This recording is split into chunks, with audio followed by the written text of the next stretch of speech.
So like right now, you see makeup, that's all. Yeah, last month before. I mean, that's not even that kind of loss, but we could get rid of it. I would scrap. New Coca-Cola's not doing too good.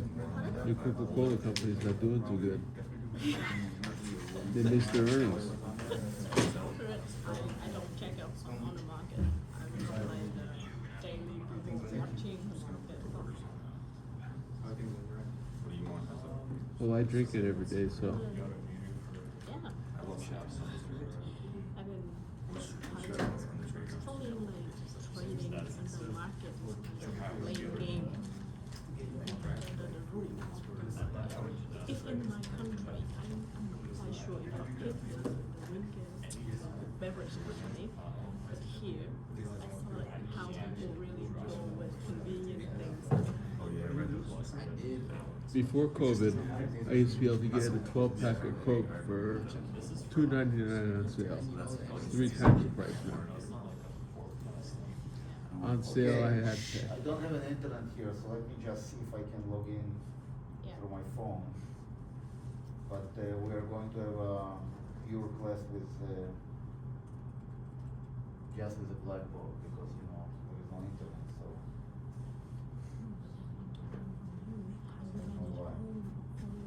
Oh my god. Oh, you like my The whole portfolio. I mean, it's the whole portfolio including the stock. I don't know if you invested in other things or not, but the whole portfolio only green. You want to know my secret? I'm winning. Yeah. No, if you don't mind, you can tell me. no, it might not only before it's not. I know what I'm doing. Huh? I know what I'm doing. It's not supposed. Of course, I know what you're doing, but It's not I don't know safe. if you're willing to share. One question about the mutual fund. Can you go down a little bit on mutual fund? I also put some. Oh, I put 80,000 on DLDFX.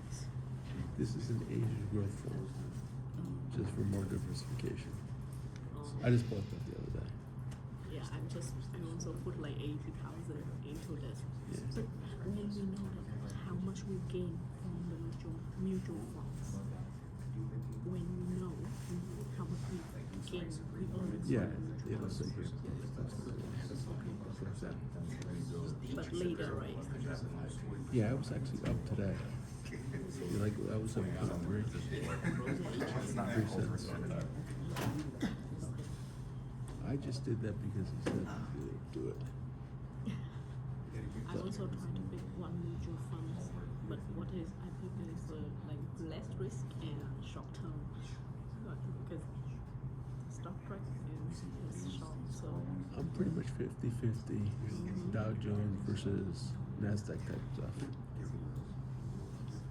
I've had a few go beneath 15% that I've sold. That, UBS is the transportation company. It's the logistic yeah, company. yeah. Oh, that's also what I'm thinking these Okay, days. so let's stop. You confirm my belief. I try restarting the computer. I'm not going to restart it. I don't know. I'm going to waste my time with restart.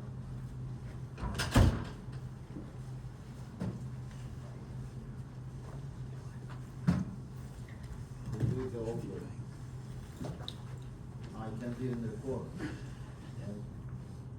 So it's not my fault.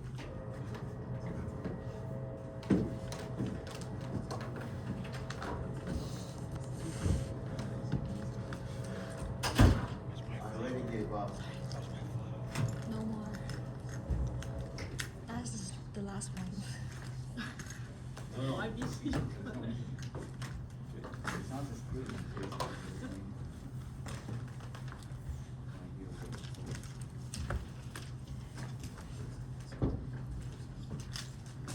We were thinking to find for Yakov one, but all stuck.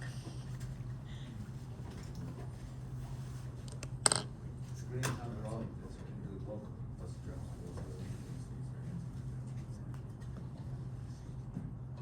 It's not mine, I mean.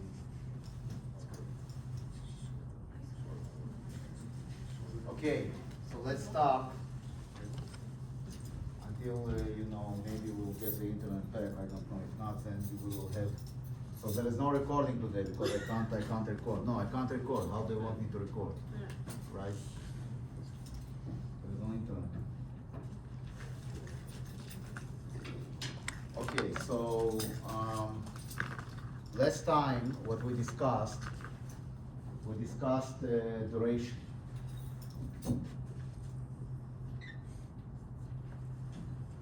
Okay? By the way, how's the homework? 50%. I can't hear you. 50% what, is done? Of course. Good. Good. So we discussed duration, and I basically told you, right? The duration is, the formal definition of duration is this, okay? Is basically by how much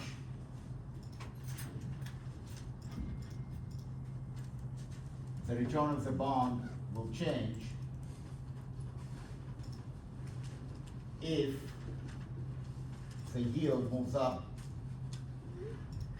or down by 1 basis point or 100 basis points. So the formula for the return of the bond is equal to minus duration times the change in yield plus half of the convexity times the change in yield squared. And this is your duration.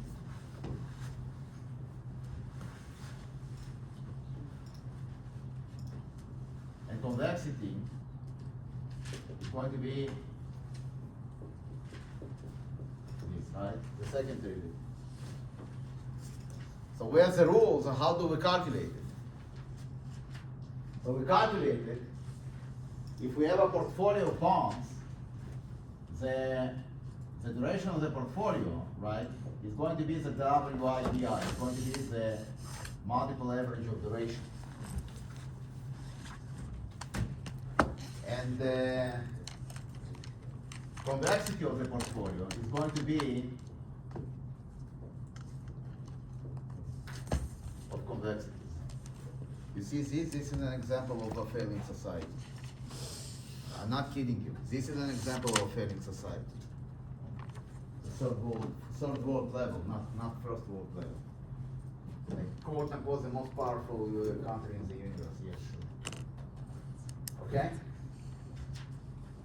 And you know that the duration of a zero coupon bond equals to its maturity. And we know that the convexity of a zero coupon bond equals to maturity squared. Okay? So given that, you can calculate duration of any fixed income cash flow. Okay? And I showed these examples in class. We are going to do another one today. So I want to calculate the duration of a mortgage bond.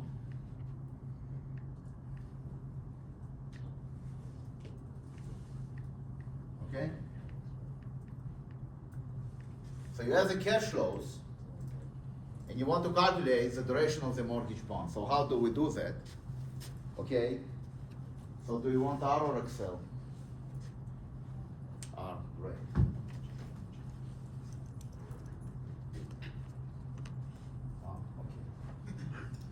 Alright. So how do we do that? We know the formula for the mortgages, right? Which equals to P times Y divided by 1 minus 1 plus Y to the power of N. We know this formula. Okay? So now you have X here. Okay? And then you want to present value X. So X, the present value of X is 1 plus Y to the power of N. 1 X divided by 1 plus Y squared, yada yada yada yada, X divided by 1 plus Y to the power of N. Okay. And then the sum equals to the principal. If you will use this, it will work. Yes. What was the issue? Just a PC reset. Okay. Yeah. Okay, no problem. Thank you. Okay. Thank you. Well, I'll see about that. Let's see if it really works.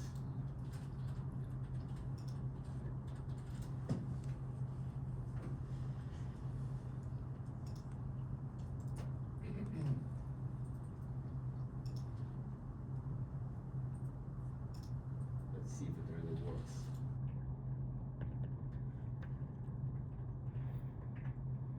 Opa, surprisingly, fixed it. All the power to him.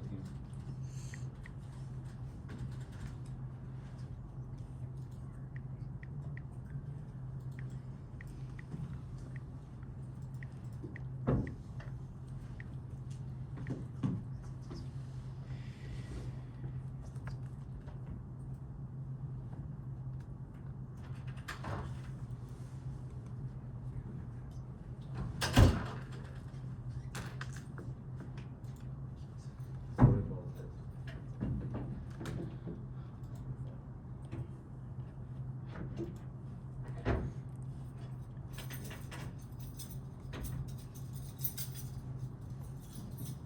Alright, so we can start the closing. That's good news.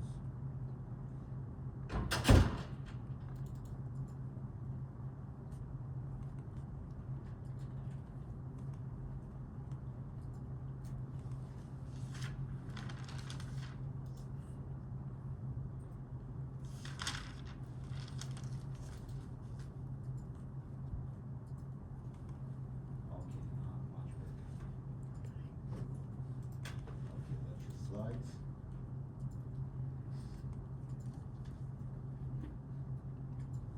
Yeah.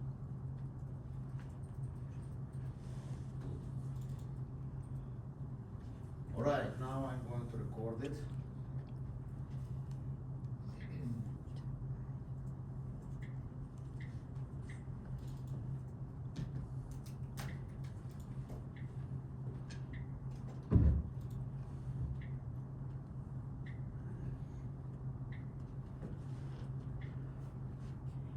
Hopefully the mic works.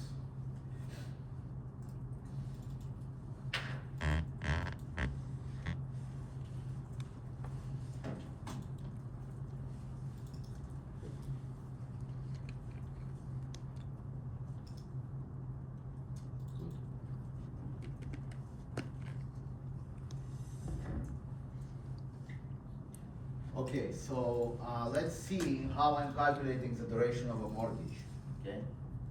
And let's do it in R. Yes, On the board where it says, the convexity zero. give me a moment. First, yes. The convexity is what? In the center there where it says convexity zero coupon bond, is that a T squared? T square, yeah, the maturity square, Thank okay?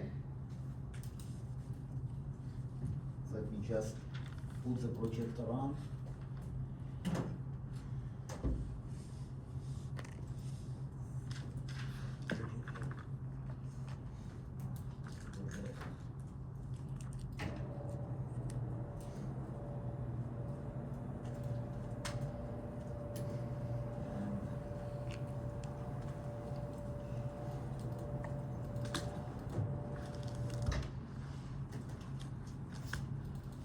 Good job. So let's see how we do that.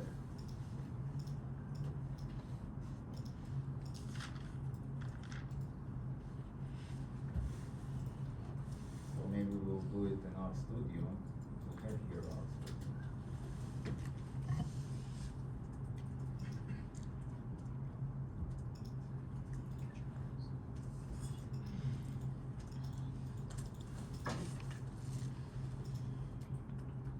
Okay, so let's do new file R script, and we call it mortgage calculation. So let's assume that P equals 300,000.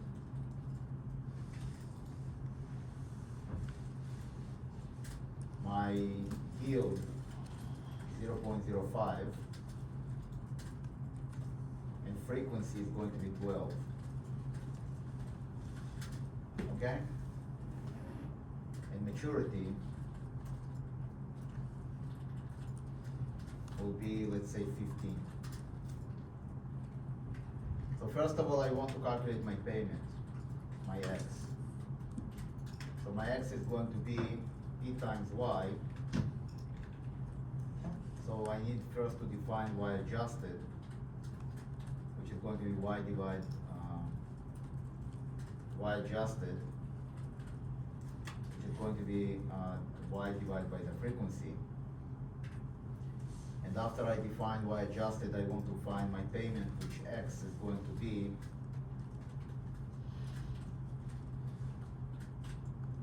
my X is going to be P times Y adjusted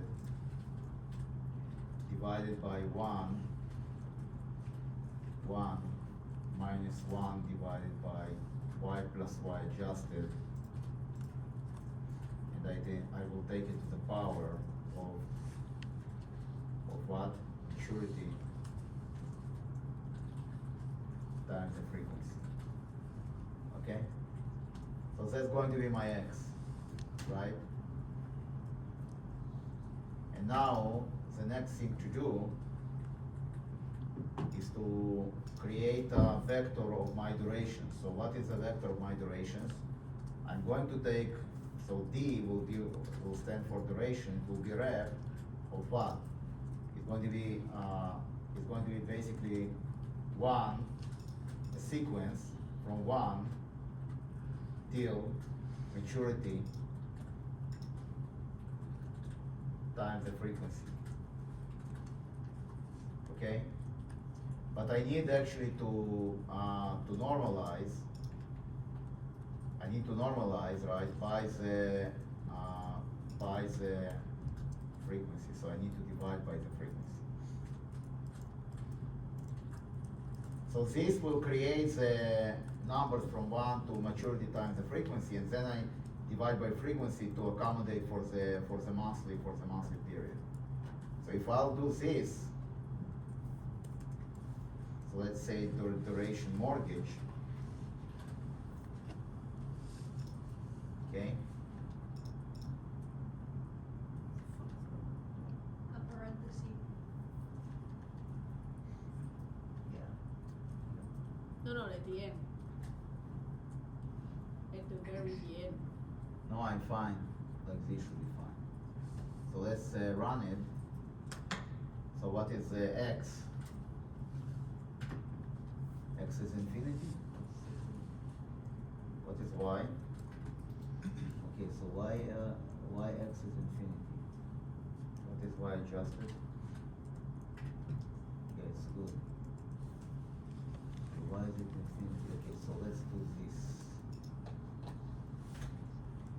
So py adjusted now 1 minus 1 plus y adjusted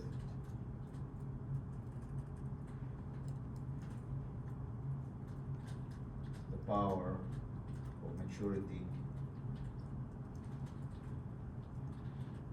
times the frequency. So let's see what is this. Call it z.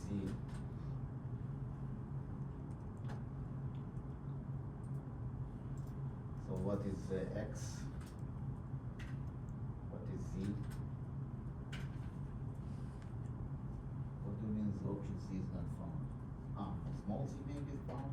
Yes. Okay, so I take x and I will define it as x divided by z. Like this. And now what is x?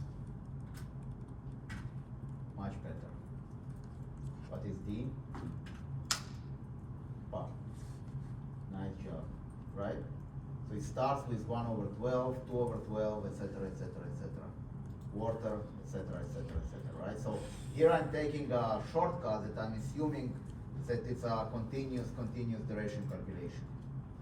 Okay, so the next thing to do is to find the weight. So how do I find the weights? I need to take my x and find the present values. The present value factor, right? So I will take my x, I will divide by 1 plus y adjusted, and then I'm going to multiply by 1 till to maturity times the frequency. Like this. Okay?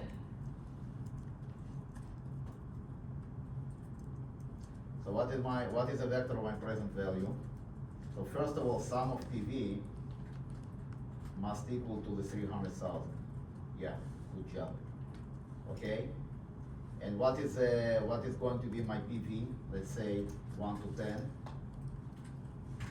It's going to be the present values, right, of my vector, of my mortgage payment vector. So my mortgage payment vector, REP, is X, is this 2372.381. And this is going to be my present value.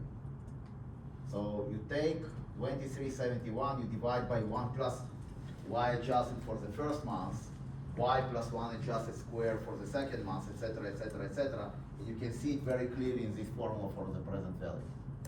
Because once again, it's all about sequencing, right?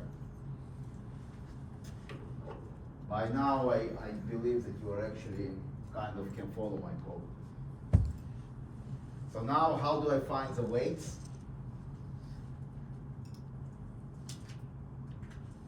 Weights will be simply PV divided by sample of PV, like this. Okay? And now when I want to find my duration of the mortgage, right, is I will take my vector of W multiplied by D, element by element, and I will do the sum. So this is a version of sum product, like this. This is my duration. So if you look at DUR, you will find the duration, which is 6.614763. It's a 15-year mortgage with a monthly payment.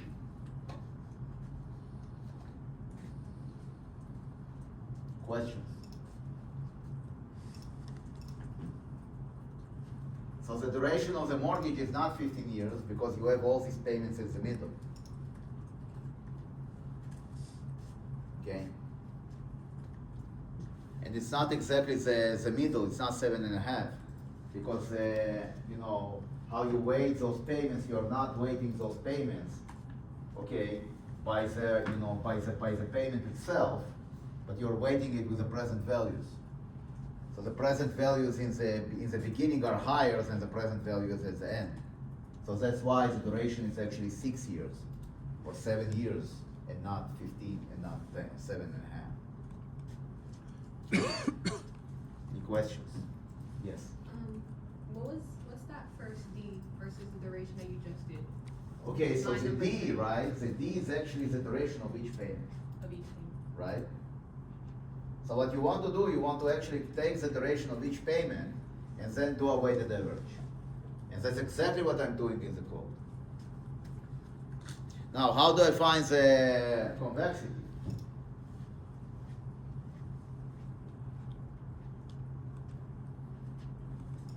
I need to create a convexity vector. How do I create a convexity vector? I can just take D, convexity will be D squared. Because each payment, right, you can think about this as a zero coupon bond. So the duration of each payment is just maturity of the payment squared in the continuous model. Okay? I'm taking a shortcut here, but that's okay. So if you look at that and you want to find the convexity,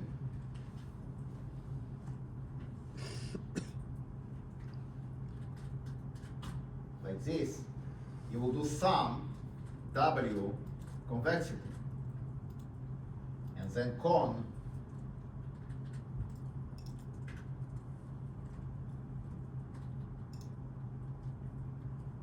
so if you do this, then you con it's going to be your convexity.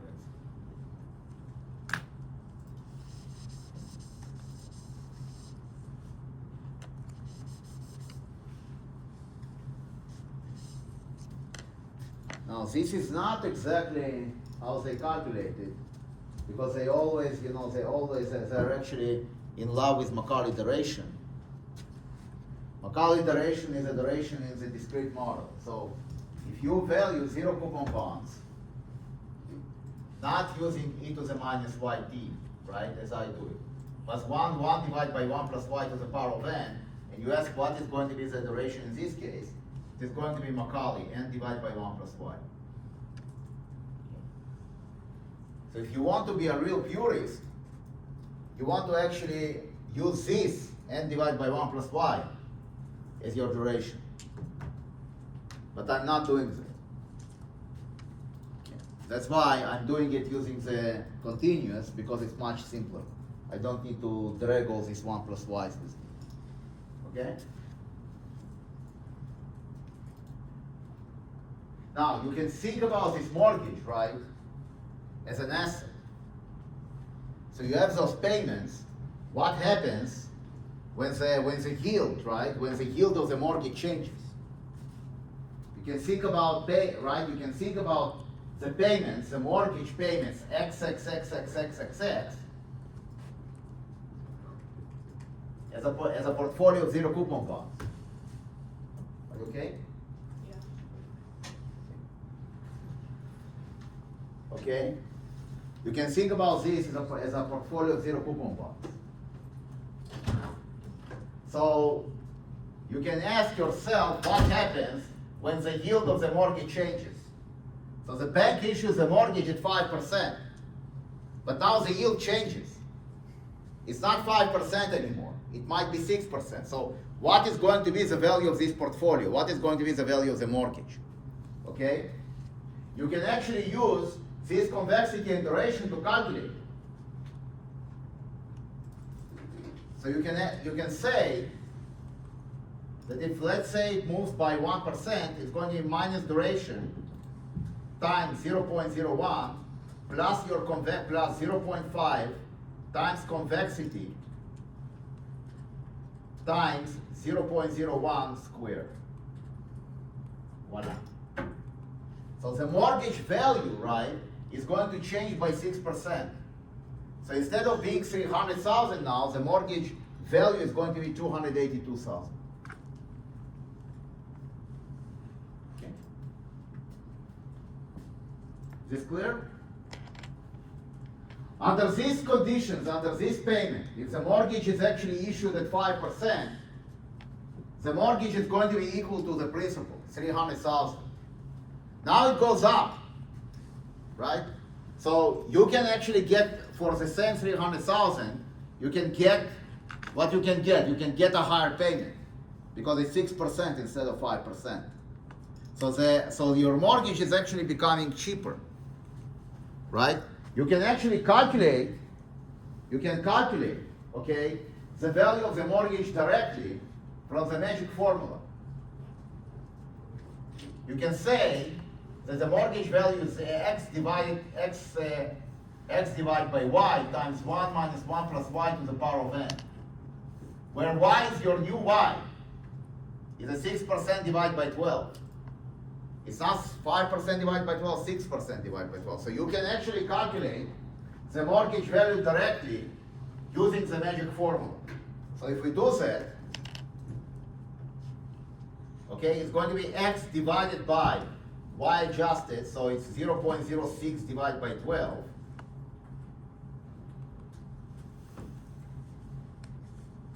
And now you take 1 minus 1 divided by 1 plus 0.06 divided by 12, and you take it to the power of 180. Is this clear why the 180? 180 is 15 times 12. So that's going to be your real mortgage value. Now watch the magic, ladies and gentlemen. I want to calculate the mortgage value using duration convexity. I have this. So what is 300,000 times this guy?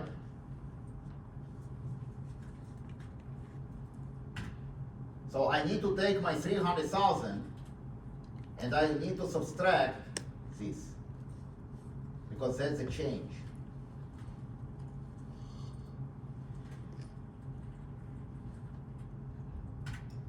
I almost got the same result. White magic, right? I'm actually off by how many? By $50. Right? White magic.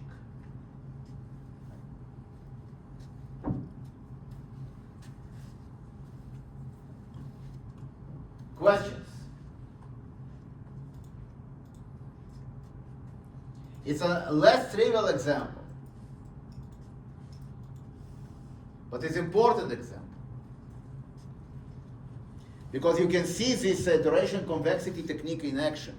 You do not need to actually go, once you have duration convexity, you don't need to go through all these magic formulas to calculate your durations, your present value, right? Your new price.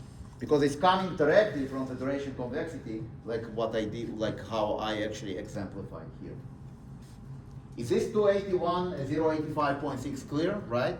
So you have the stream of payments such that the mortgage is 5% and it gives you present value of 300,000. Now the rates are going up, okay, from 5 to 6, and the mortgage value drops. So you can actually skin this cat in two ways. You can calculate duration convexity like I did, and then do the convexity duration formula, or you can use just directly the magic formula that I use, right? And you get a result which is different by $50. Usually people use duration convexity because it's much easier than to start doing, magic formulas on the desk. Okay? $50 on 280,000 is basically pocket change. Nobody cares about it. All right, questions before we move on? Now, okay, yes, lady boss. Just curious why we need to know about duration and convexity, why we buy a mortgage, and we need to know Well, you want to know, lady boss, you want to know about duration and convexity because you want to make this calculation mentally in your head.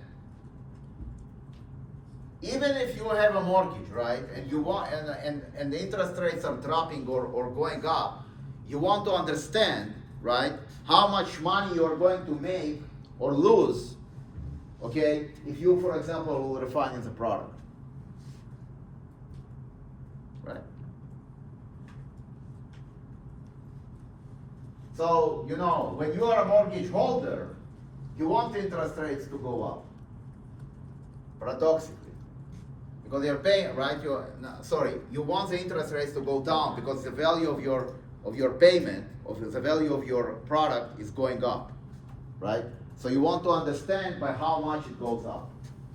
If you want to trade, right, you are not trading as a retail investor, you are not trading the mortgages. But let's say you sit on a mortgage desk, okay, and you want to trade this product. That's how you trade it. You're not going to, because if you know the duration convexity, you kind of know what is going to be the new value of the mortgage. So when we talk about risk, right, the first thing we want to understand is a sensitivity analysis. Okay, if the rates are going up or down, what will happen with our mortgage portfolio? If we know duration convexity, that's our first line of defense. It's not the last line of defense, as you will see in a moment. Okay? Questions? Is this clear? Good. So now, what we want to do, we want to talk about key rates. We want to talk about key rate durations.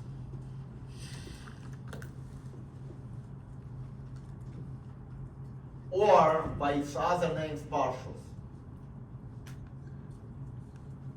And if you want to understand the risk of a fixed income portfolio in modern terms, in modern risk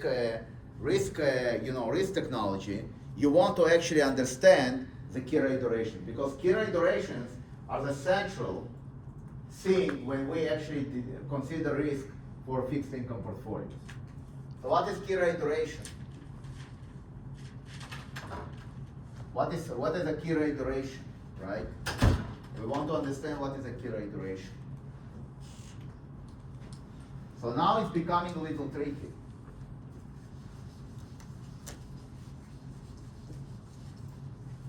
So when we look at the curve,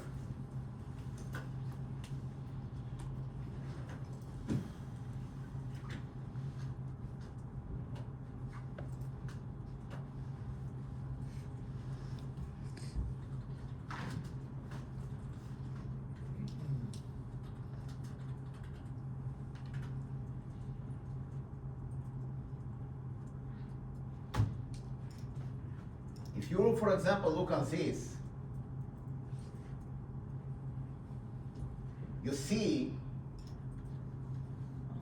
let's see, not perfect, yes, I want the curve.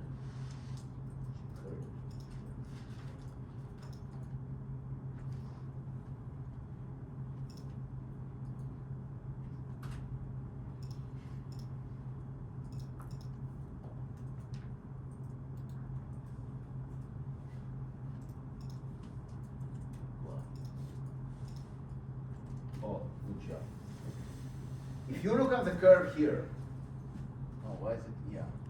If you look at this curve, you can see, okay, that the curve is actually, the rates, okay, are being traded in different buckets. If you look on this curve, and if you try to draw it,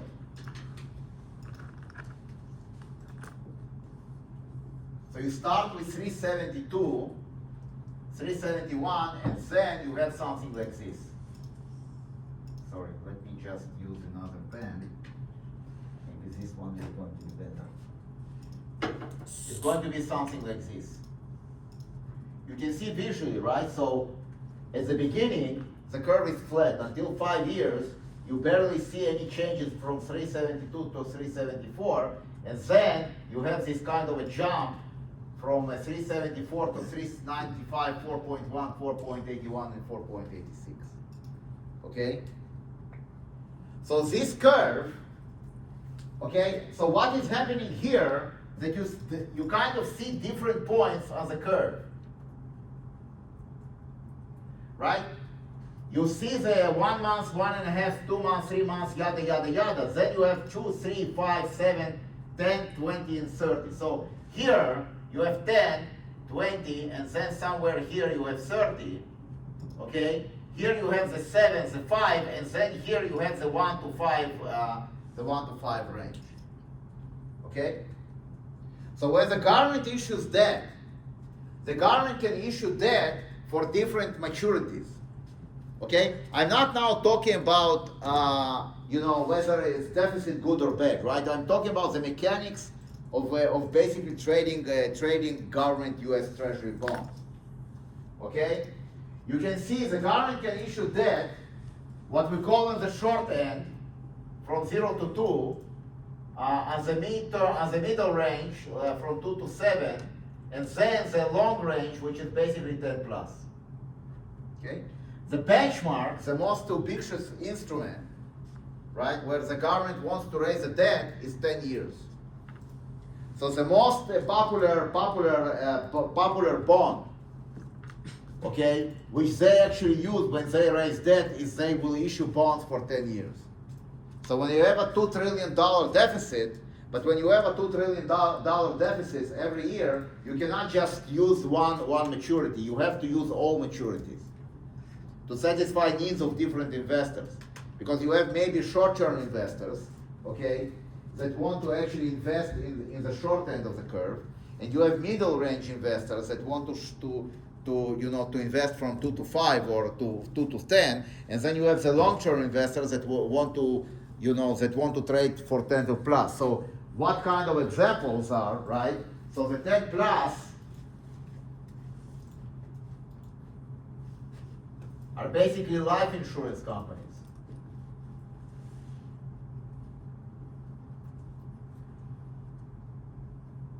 Okay? They need to fund their liabilities is basically the life insurances that retail investors are buying. So you have to actually take this money, park it somewhere. And what you're doing, you're parking it into the 10 plus bonds. You buy US government bonds which have longer than 10-year maturity. Okay? And then the 2 to 5 range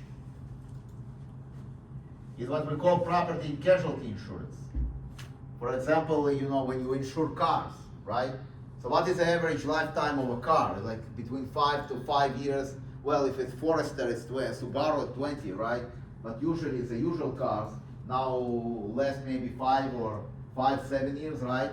So when you have a car insurance company, they will invest in this range. Okay? So that's just example for insurance companies. So basically different insurance companies have different investment horizons. So they will invest in different products. Okay? So that's why you have the full range of the curve. It's not just 1 point, 10 year or 2 year or 5 year. You have a full range of the curve that is being traded.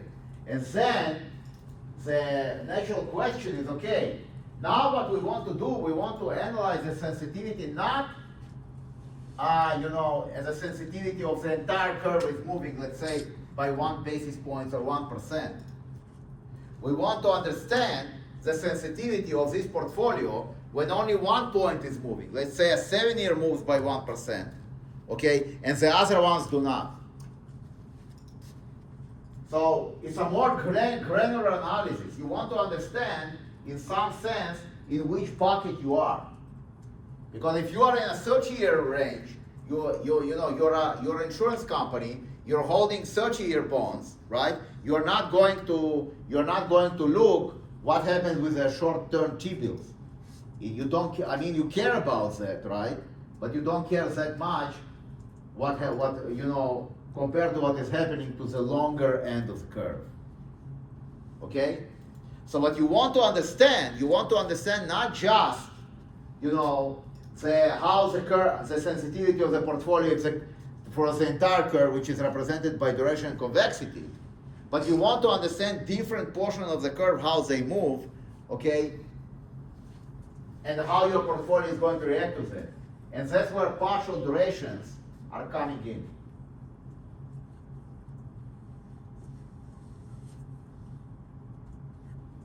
Okay? So partial duration is just a duration, but for certain points of the curve. Sensitivity not for the entire curve moving up or down in 1% in parallel, but only a 7-year move by one up or down by 1%, and the other ones are kept fixed. Okay? For those of you who know calculus, the formal definition of of Kira iterations is as follows. So KRDI is going to be minus 1 over P, delta P to delta YI. That's a partial derivative for those of you who actually studied calculus and remember something. Calculus 2 or calculus 3, something like that. 3. Those of you who don't, all you need to do is just to, think about this in, intuitive ways. That instead of looking at the duration, right, which captures the movement of the entire curve. So when you look on this mortgage actually, if you think about the mortgage payment for 15 years, this mortgage have a short term, and you have a middle term, and you have longer term payments. Okay? So when you think about duration of being 6.61, you are looking on the entire curve moving by 1%. The short term and the longer term end and the middle, right, are all moving by 1% up or down. But you can ask yourself, okay, I have a mortgage payment for 15 years. What happens if only a 15-year or a 10-year will move up or down by 1%? How is this actually going to reflect on my mortgage? Right? That's a more granular question to ask. And of course, it's going to become, a much harder question to ask, right? So, okay, so now, how do we actually operate with these creatures? How do we operate with these creatures? So first of all, if you have a zero coupon bond which matures at time ti, okay, the Kira iteration at time ti of this zero coupon bond equals ti.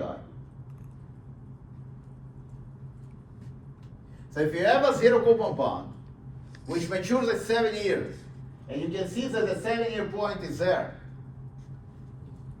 okay? Then the Kira iteration of a 7-year bond, 7-year zero coupon bond, that matures at 7 years equals to 7. All the other Kira iterations are 0. So we are thinking this in terms that the 7-year Kira iteration is exposed just to the 7-year point of the curve, and all the other points, if they move, the 7-year couldn't give a crap, right? That's the first rule. The second rule, okay, is that if you have a portfolio, the Kira iteration of a point I in the portfolio equals to what? It equals to the weighted average of the Kira iterations at a point I. How to say it? WJ Kira iteration G, something like that. J goes from 1 to N. Okay? I'm going to give an example, don't worry. I know that it's not easy. And the third rule is, right, that the return of this portfolio is approximately going to be the weighted average of the Kira iterations in different points times the change in yields in those points. So maybe L. So N here, this N is the number of securities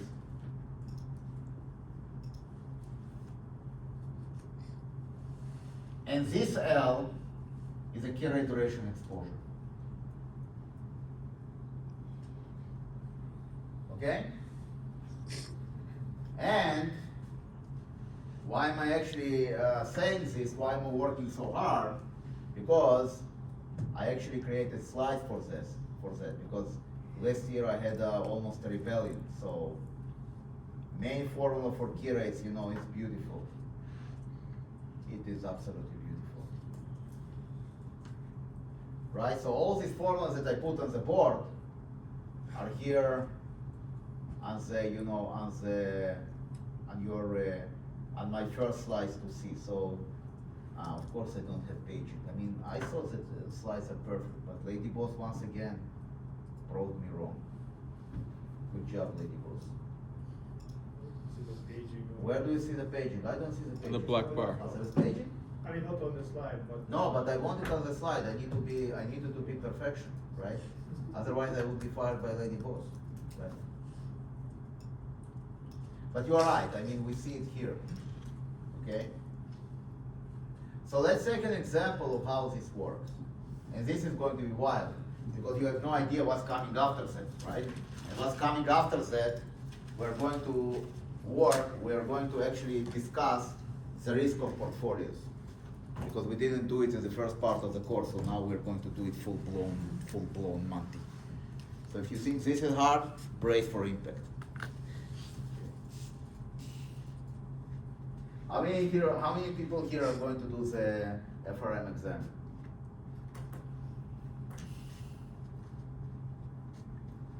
The FRM exam. Only one? Only you? Only you? You should take example from him, right? So if you want, right, so the FRM exam is like the CFA exam is a CFA exam for financial analysts.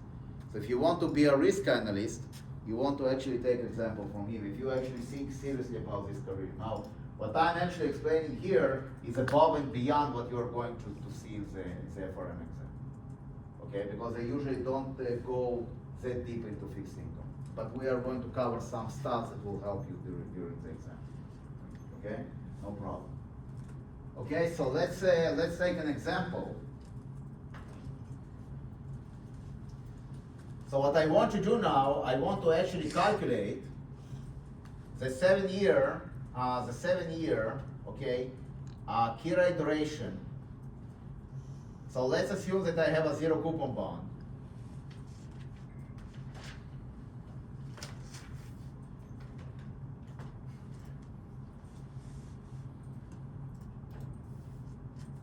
Okay. So let's assume now that I have a zero coupon bond, and I want a 7 year key rate duration. Okay, so here's how it works. So my yield is going to be 0.05, let's say. Okay, and I have a zero coupon bond, so its formula is going to be minus y times 7. So that's the formula, 0.704. Now this 5%, right? This 5% here is coming from this curve.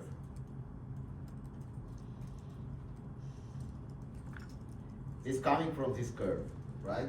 So now the value of a 7 year zero coupon bond is 395, right?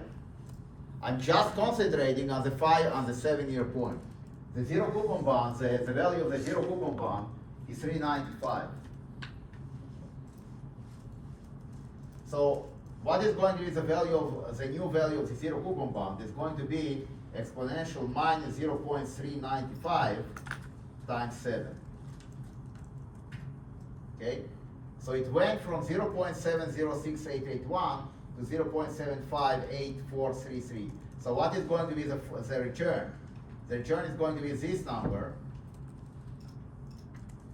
minus this number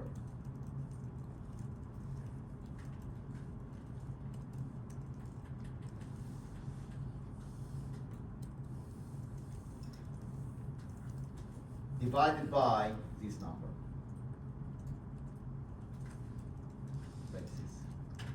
So the return is 7.62%. Now I'm going to use the key rate duration formula. So there is no key duration except of the 7 year key rate duration because it's a 7 year zero coupon bond. Okay? Hence, my formula is going to be just minus key rate duration times the change in yield. So it's going to be minus 7 times, and what happens with the yield? It goes down by how much? It goes down by 0.05, 0.0395 minus 0.05, right? 0.735 versus the correct number, which is 7.62%. Okay? Is this clear? Is this clear? The other points do not matter. In this case, the other points do not matter.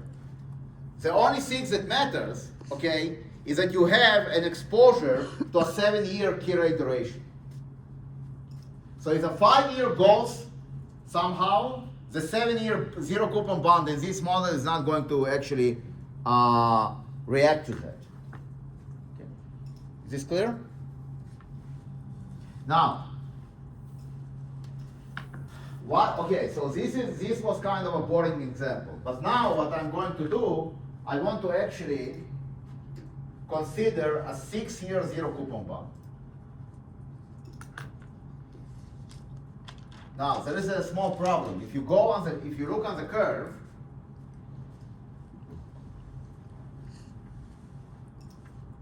do you see a 6-year zero coupon bond? No, right? So how do you skin this cat?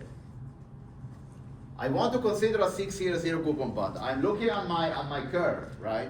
What are the closest points which we actually trade this 6-year zero coupon bond? 5 and 7. 5 and 7. Very Linear good. Excellent. interpolation. So what I'm going to do in order to analyze the sensitivity of a 6-year zero coupon bond, okay, to the 5 and the 7, I need to actually consider 5 and 7.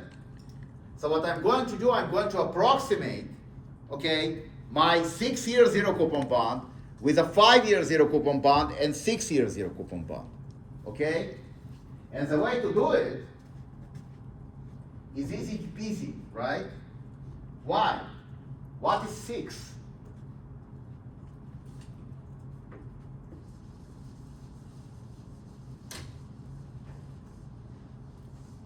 So 6 equals to half times 5 plus half times 7.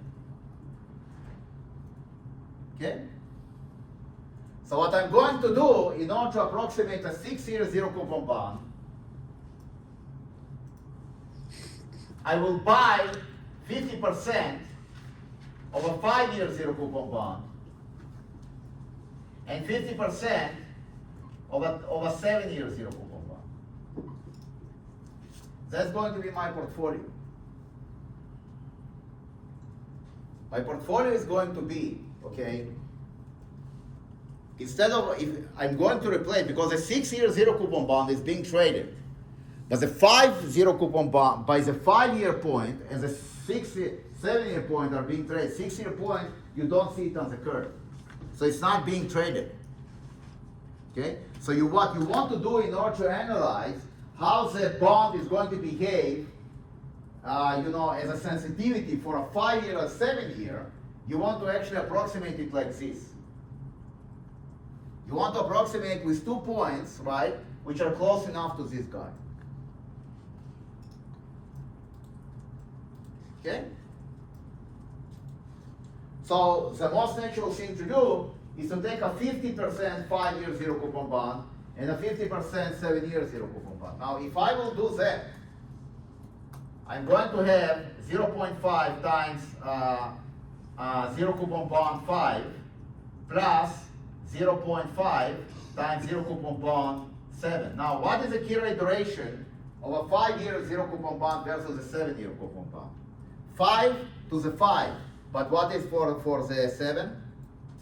0, right? So we have 2 key rate duration here to consider, partial durations. KRD 5 and KRD 7. Okay?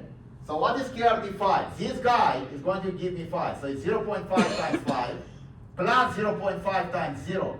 So this is going to be 0.5 times 5, 0.5 times 0. This is going to be 2.5. And key rate duration of 7 is going to be 0.5 times 0 plus 0.5 times 7, which is going to be 3.5. Right? So your key rate duration, your zero coupon bond, right? A 6-year zero coupon bond has 2 kinds of exposures. It has an exposure for a 5-year, right, of 2.5, and it has an exposure of a 7-year of 3.5. Now, what is 2.5 plus 3.5? Is 6. It's exactly the maturity, aka the duration of a zero coupon bond, 6-year zero coupon bond. This is a general rule that if you have the exposures for different points of the curve and you look on KRD I goes from 1 to L, right? It will always be the duration. So the sum of key rate durations will always be equal to the duration of the portfolio. This is a golden rule. Can never be violated. It's kind of a sum check, right? So if you calculate key rates and you know the duration of the portfolio, one way to check that you are on the right track is to take the key rate duration, the key rate durations, that you calculated, okay, like this, sum them and see that you get the duration of the portfolio or of the bonds. So in this case, it's true because the sum of 2.5, 3.5 equals to the duration of the portfolio, which of the zero coupon bond, which is 6. Okay? Questions? Now, how do we actually use it? How do you use this? Okay, so let's see how to use it.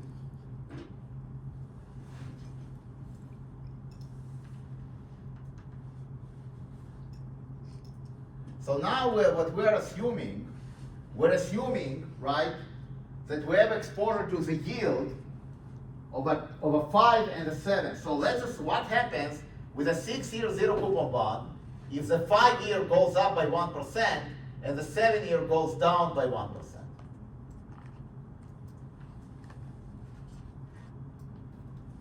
Okay. The 5-year goes up by 1% and the 7-year goes up by 1%.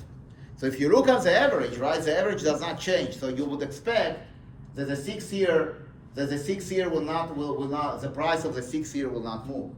So let's see if this is true or not. So how do actually, what is the formula for that? So the formula for that is as follows. You take the key rate duration of the 5-year minus times the change in yield of a 5-year plus minus key rate duration of the 7-year times the delta yield of the 7-year. You see how it works?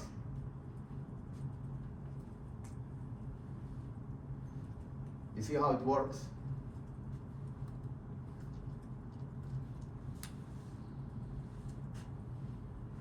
So let's see what happens now with our 6-year zero coupon bond.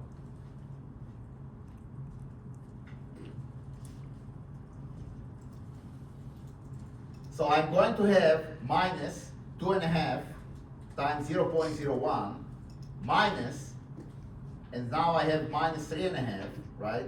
Plus minus 3.5. And I'm going to multiply it now by minus 0.01.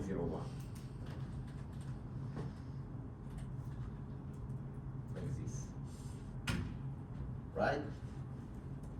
The 6-year, right, is going to move by 1%. Even though on a priori, if you will approximate a 6-year rate with a 5-year and a 7-year rate, you can say, okay, that's the average. So then you have here, right, that the average is not going to change if you are going to move this by 1% down and this by 1% up. It's not going to change. But the bond is going to change. The price of the bond is going to move. The price of the bond is going to move by 1%. Okay? Questions? So if I'm going to look at that, basically I will say, okay, I have a 5-year, 7-year which are being traded. What happens with a 6-year point, right? So let's say that the initial yield for the 6-year, so let's create like a small vector. So let's say that we have a data frame, And here we have a sequence of 5, so C5, 7. That's our first sequence, right? So these are the maturities. And here we're going to have C 0.0, whatever it is here. 5 years and 7 years. 374. And I guess 375, 395. Like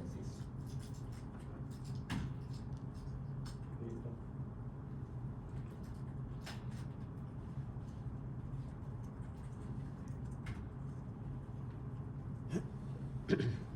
So these are the maturities. These are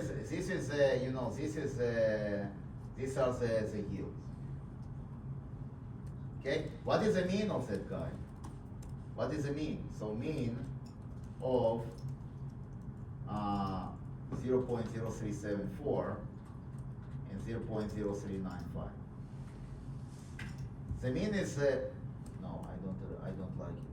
The mean cannot be the average. I need to take mean of C of these guys. Now to do it.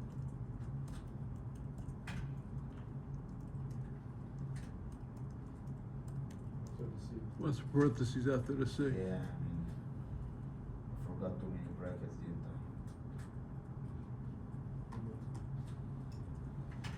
I? Oh, it's 0.03845, right? Now I'm going to move this guy by 2,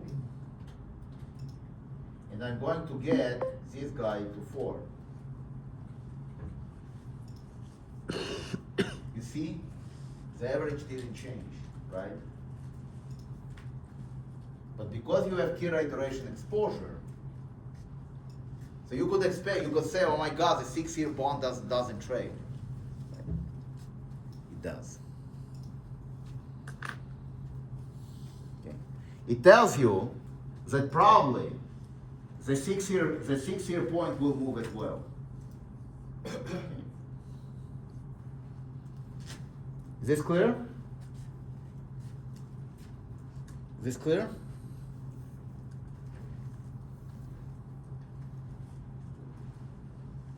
Is this clear?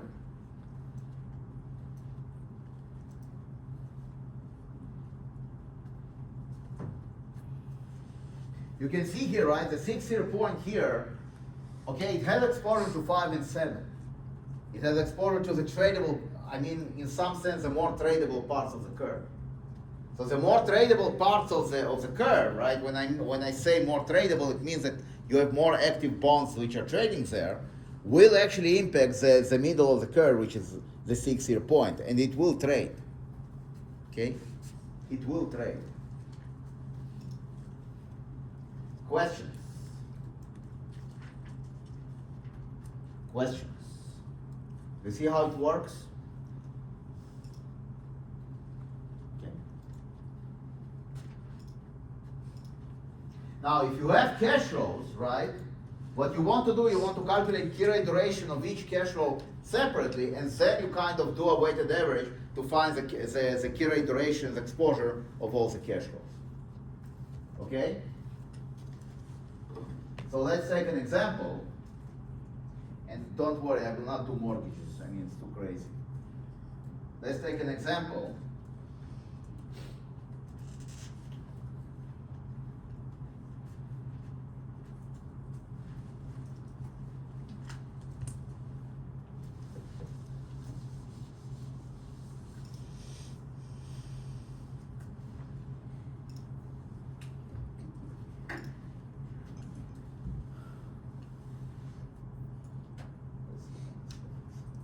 Okay, so if you want to understand what I'm doing here, okay, this is going to be this formula here, and here I'm doing it, you know, in a more general setting. So,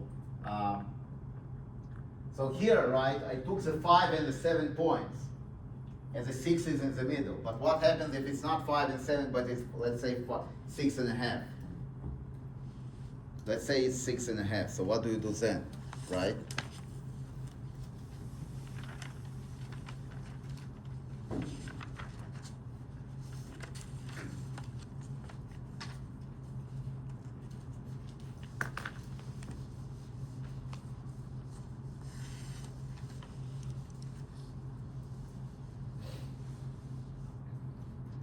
you assume that this is going to be 6.5 point. Not 5 and 6, right? Not 6, which is in the middle, but 5 and 7. So you have this kind of scenario. So this is 5, this is 7, and this is 6.5. Okay? So how do I approximate this? It's kind of easy. You want to understand, so it's going to be 6, 5 minus 5 divided by 2 times 7 plus 7 minus 6.5 divided by 2 times 5, and I hope that this works. Yeah, there's a formula that I agree here on. Okay? So let's see if this works.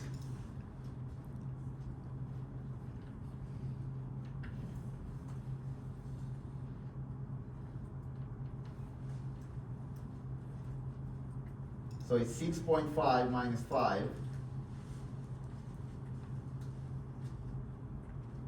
divided by 2 times 7 plus 7 minus 6.5 divided by 2, all these divided by 2 times 5. 6.5. The idea now that if I have a 6.5 point, right, I want once again to play this game and approximate the 6.5 zero coupon bond with a 5-year zero coupon bond and a 7-year zero coupon bond. Exactly the same way that I did before. So what will be my key rate durations in this case? My key rate duration, so the 7-year exposure is going to be this number.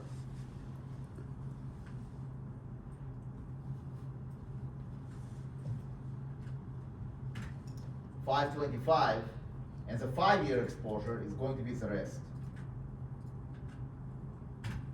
$125.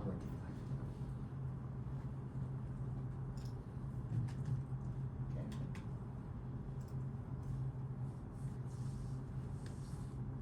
So the 525 will be a 7-year exposure. The 125 will be a 5-year exposure. How do I actually combine them together? So if the 7-year moves and the 5-year does not move, what is going to be the impact on my bond? So it's going to be, right, the impact, the return of the bond in this case will be approximately key rate duration of the I point times delta Y at I. Okay? So in this case, if the 7-year, let's say, moves by half a point up 50 basis points, it's going to be minus 525 times 0.005. The change in yield here would be 0.005. So it's going to move the bond by minus 2.6% or 2.63%. Okay? And if I'm going to take, so let's say now that the other point, the 5-year, drops by 50 basis points. So then it's going to be this, minus 125 times minus 0.005. So it's going to move up by 62 basis points. Together, right, if I look at it together, the bond value is going to lose 2%.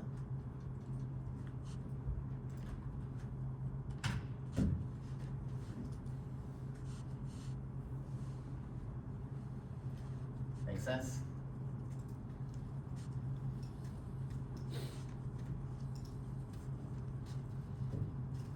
Questions?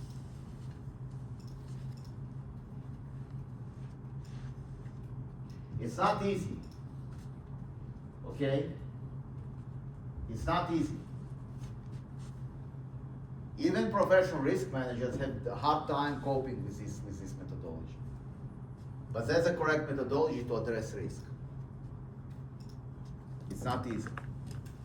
The idea behind this methodology, right, that if you have a fixed income portfolio of bonds, what drives the risk is basically the changes in yield, and the covariance, which is the changes in yield. And you want to translate it into returns. You translate it into returns using key rate durations.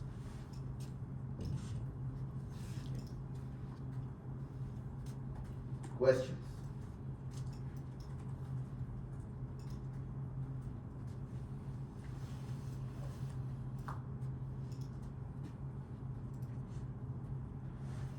Questions?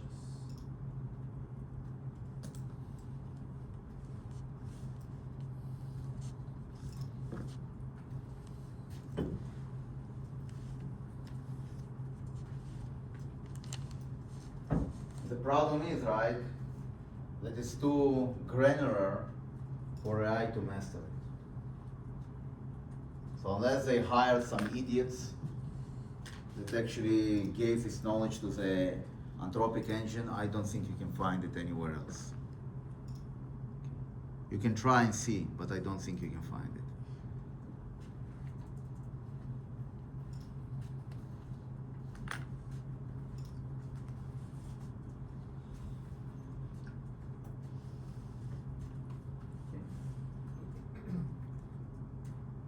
Questions?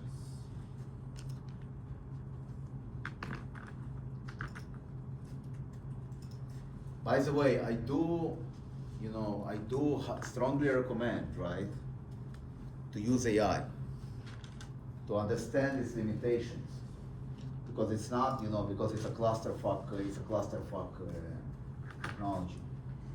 But you want to use AI in order for you, to speak coherently and intelligently in your upcoming interviews. Because I will ask you, have you used AI for sure, right? And you want to actually intelligently basically tell them that you use AI and you have an idea what's going on. The problem with this technology, okay, that it has no capability of reasoning. They claim that it has reasoning, it has zero capability to reason. Right? It's just a parrot. It's just like, a monkey machine. It's a statistical software. Okay? So the issue here is, okay, is the 80-20 rule, or maybe 90-10 rule.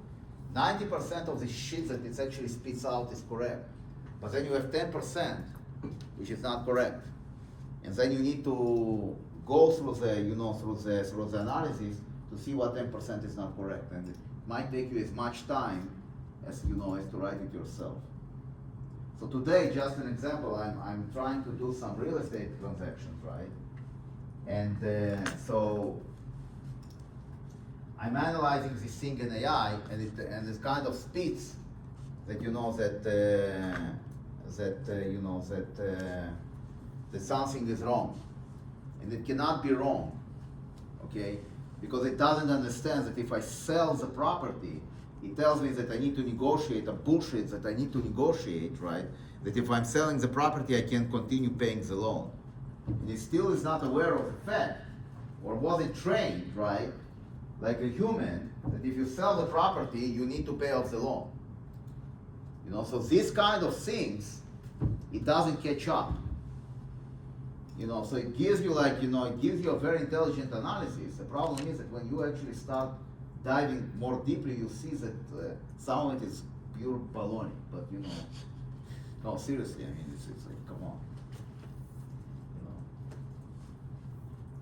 But the other 90% might be useful, So it's not like a totally useless technology. There is a use to it, but you have to be very careful, and you want to understand how to use it. There is a special field now that emerges.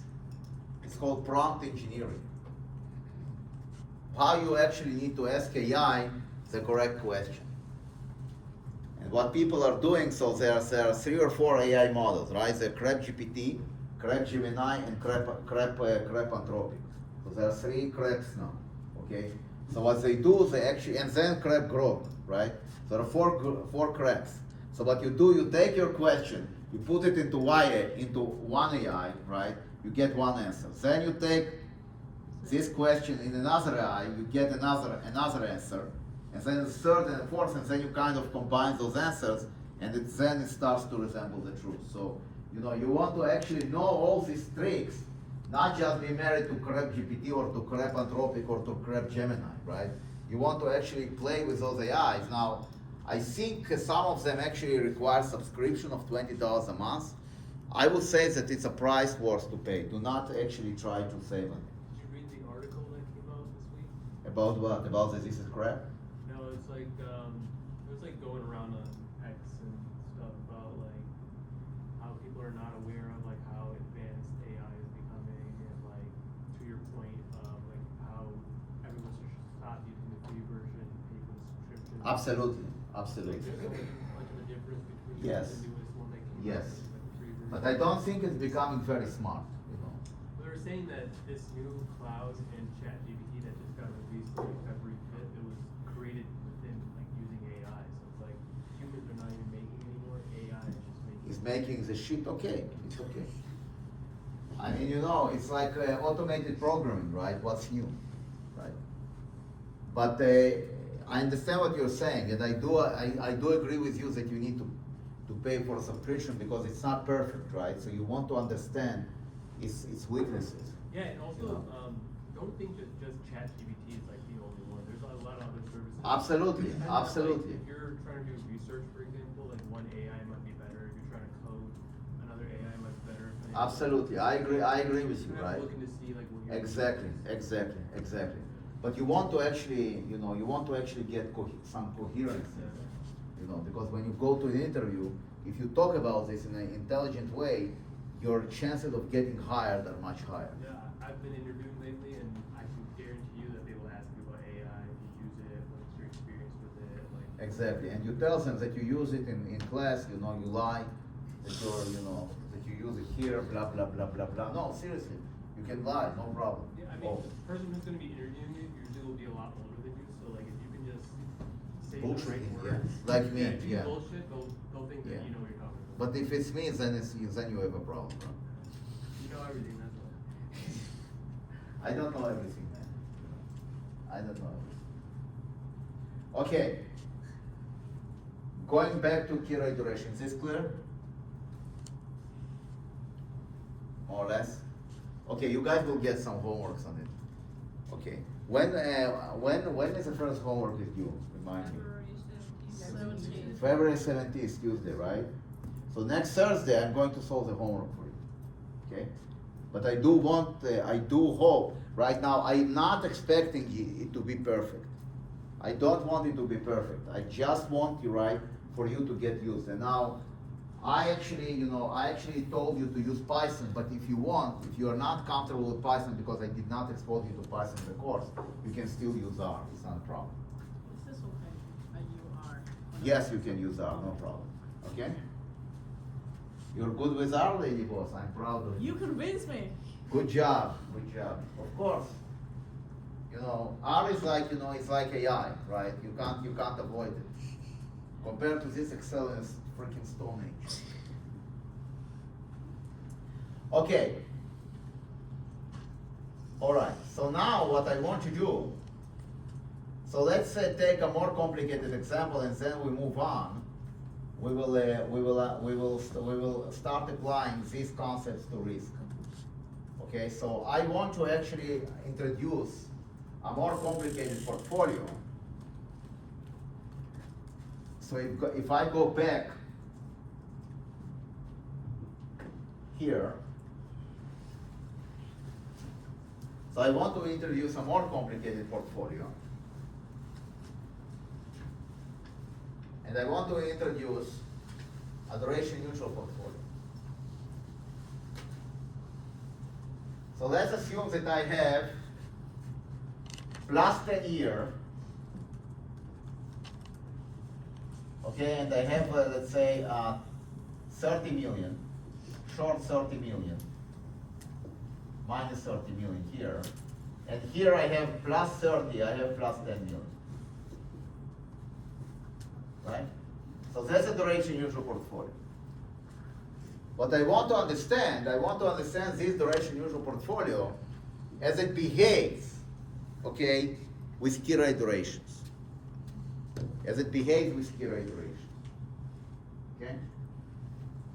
So, what kind of Kira iterations I have exposed here? I have a 10-year Kira iteration and 30-year Kira iteration. So I have two Kira iterations to analyze. A 30-year Kira iteration and a 10-year Kira iteration. So what are the weights of this portfolio, right? So I have -3 in a 10-year zero coupon bond. I have +1 in a 30-year zero coupon bond. And I have probably +3 in cash. So net, the weight is 1.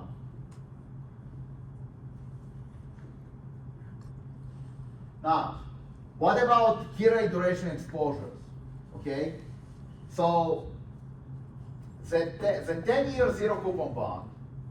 Okay, what is the Kira iteration for 10 years? It's 10, right?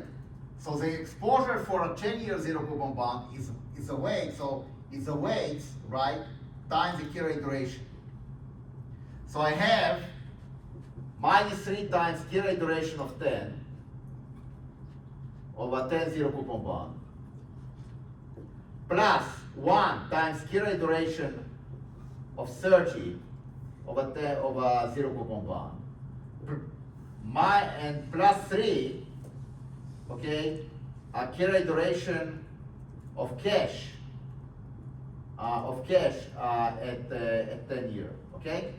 So maybe I should also write it here so you guys will see, okay? So it's going to be +1 in a 30-year zero coupon bond, -3 in a 10-year zero coupon bond, and +3 in cash. So if I look at the Kira iteration, okay, what is going to be the exposure for 10 year? So for 10 year, I have +1 times Kira iteration of a 30-year zero coupon bond for 10, like this. So it's a 10-year, 30-year zero coupon bond, plus minus 3 times Kira iteration of a 10 zero coupon bond and a 10-year point, plus 3 the Kira iteration of cash and a 10-year zero coupon, and a 10-year point, okay? So we have two things to play here. The instrument maturity, the zero coupon bond maturity, and the Kira iteration itself. Okay? And I'm doing it in a very organized way that I'm actually taking the exposure one by one. Okay? So in this case, what is going to be the Kira iteration of a 30-year zero coupon bond for a 10-year point? What is going to be the exposure of a 30-year zero coupon bond for a 10-year point? In this case, right, the 30-year point is actually being actively traded. So you don't need to actually approximate it. So what is going to be its exposure? Wake up. What is going to be its exposure? I know that you are coming from work. I know that you are tired. I know many things, but I'm also driving 2 hours to here. And after I will finish the class, I'm going to drive 2 hours back. Okay? And I still remember this in my brain, so there is no excuse for you not to see. Okay? So what is going to be the 30-year, the exposure of a 30-year zero coupon bond to a 10-year Kira iteration? Is it 30? No, it's 0. 0, yes. So once again, right, if you have a Kira iteration, if you see the curve is traded, right, the 30-year point, you see it's appearing on this. It means that it's kind of actively traded. Other, 25-year also traded. It's traded, right? But it doesn't appear here. So it means that the 25-year point is not actually directly set, okay, by the trading desks. You see here that it's 486. So the 30-year point, right, is traded. Hence, the 30-year zero coupon bond will have only exposure to the 30 year. And hence, for the 10-year is 0. If it was 25, it would be a different story. Because 25 is not on this table, right? So it's kind of not being exposed in this risk framework. In this risk framework, I will consider only points which appear on this table, right? So I will consider I will consider 6 months, 1 year, 2 years, 3 years, 5 years, 7 years, 10 years, 20 years, 30 years. Maybe on the desk when you go to work, 25-year key rate duration point will appear, and then you don't need to approximate it. But as you see here, right, the 25-year will not appear. So if 25 was there, then you would be right. I would have to approximate it somehow. But because, I chose in a way that I have a 30-year exposure, right, I have no problem. I'm fine. So this guy is 0. What about this guy? What is the exposure of a 10-year zero coupon bond to a 10-year point? 10, right? Right? Because it's a 10-year zero coupon bond. It's exactly lands on the point which appears here. So it has to be 10 years. So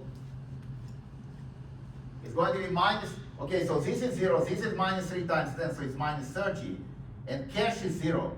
So the key rate duration for this portfolio, for a 10-year zero coupon bond, is going to be minus 30. What about, right, the key rate, the 30-year point exposure? We're playing the same game. We're playing the same game.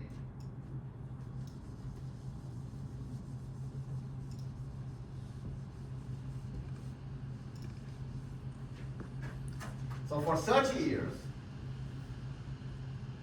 we have minus 3 times key rate duration of the 10-year zero coupon bond, exposed is 30 years, right? Plus 1 times key rate duration of a 30-year zero coupon bond, exposed is 30 years. And plus cash, which is 0. Once again, here, this guy is 0. Because it's a 10-year explore the 30-year point, and 30-year point is being traded, so no problem. So this is going to be 0. And this, right, is going to be 30. Because the 30-year zero coupon bond exposed only to the 30-year key rate duration. Right? So it's going to be 30. So this is kind of nice. If you look at the profile, right, of a 10 of this portfolio, you have the following: you have plus 10, you have 30, and you have minus 30. You have and you have 30 minus 30, like this. It's exposed as minus 30 to a 10-year zero coupon bond, right? And it's plus 30 to the 30-year zero coupon bond. So 30 minus 30 plus 30, you get 0, which is exactly why it's actually a duration neutral portfolio. So you see, okay, that this guy gives you a much more granular detail, or detailed behavior of the portfolio as exposed to different points on the curve. Okay? So what happens, now consider the following scenario. What happens if the 10-year point moves up by 1% and the 30-year point does not move?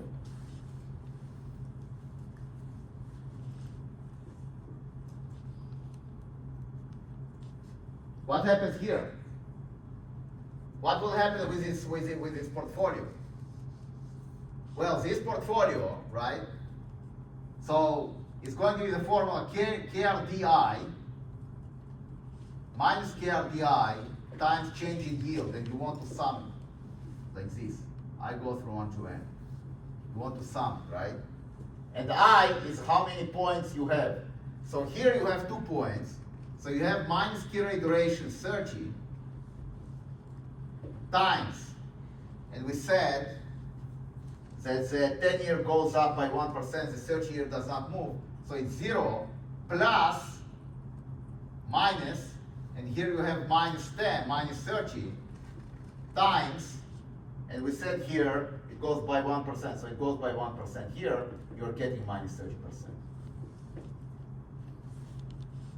So if the 30-year point does not move, the 30-year yield doesn't move, and the 10-year moves by 1% up, this portfolio is going to lose a lot of money.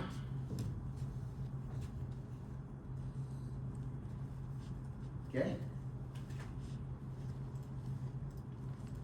Oh. It's minus 30 times, oh my God, it's minus 30 times 0. Minus 0, sorry.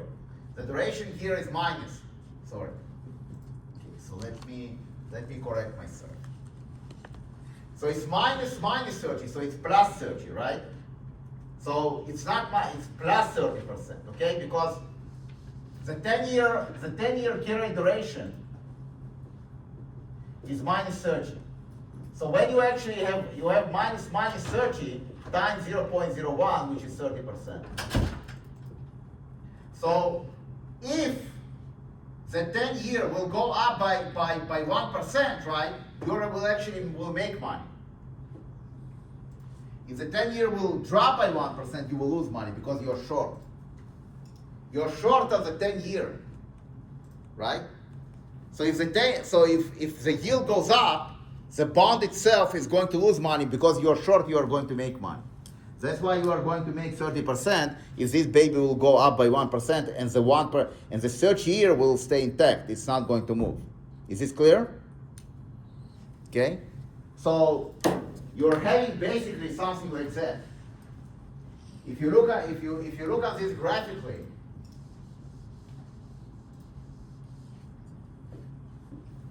this is going to be, let's say, this is a 10-year, and this is a 30-year, okay? And what you want to experience a bump of 1% here, and here it stays the same. So your new curve is going to look like funny. It's going to be like Z, like Z. The 30-year doesn't change. Only the 10-year changes, right? You fix all the elements of the curve except one element, which is a 10-year. Which is a 10-year bond, which is a 10-year point. Okay? Now, so this is the first scenario. The second scenario, right, is when this guy is going to move by 1%. So once again, it's minus key rate duration, right? The 10-year will not contribute anything. So because it's 0. So here is going to be minus key rate duration 30 times 0.01. It goes up by 1%. So it's plus 30. So you're going to lose minus 30%. Because it's plus 30 minus 30 times 0.01 is minus 30%. So you kind of see, right, how these portfolios behave. It's actually, when you are actually creating those portfolios, yes, they are duration neutral, but they are duration neutral and they are good only if the curve moves in tandem. Only if the 10-year and the 30-year will move up by 1%. If they're not moving up by the same amount, then you are screwed in this portfolio. Okay? For example,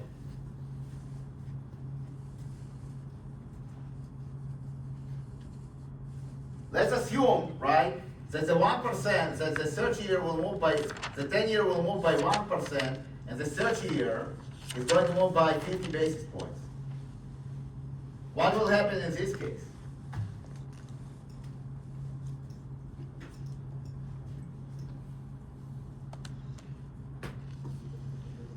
Absolutely. Okay? So, here, it's minus key rate duration, so it's minus 30 times 0.01, right? This is coming from the 10-year, minus, and now I have plus minus 30, because the 30-year, I have a positive exposure of 30 years, times 0.05. 0.005, 50 basis points. Voila. It goes up by 15%. It goes up by 15%. Why? Why it goes up by 15%? Because the 10-year goes up by 1% and the longer end of the curve goes up by 5, only by 50 basis points. So you're short on the 10-year, so you're going to make money on the 10-year, right? But you're going to lose money on the 30-year portion. But together, the 30-year will actually overcome the so it's like a competition, right? Like in Olympics, okay? But in this case, the 30-year, the 10-year is going to overcome the 30-year, okay? Questions? Yes? Can you explain one more time why the key rate duration at the 10-year point for the 30 is 0? Yes, yes. Because you can see, okay, you can see here, right, that these guys are being traded, okay? So it means that the 10-year zero coupon bond, quote unquote, its curve, right, is actually being set, you see its exposure by the market, right? So if it changes, you can see it. So then you consider the 10-year zero coupon bond, okay? Or you consider a 30-year zero coupon bond for this method. And its only exposure is going to be for a 30-year, okay? Because in this case, right, the maturity was here. When you look at this, when you look at the formula here,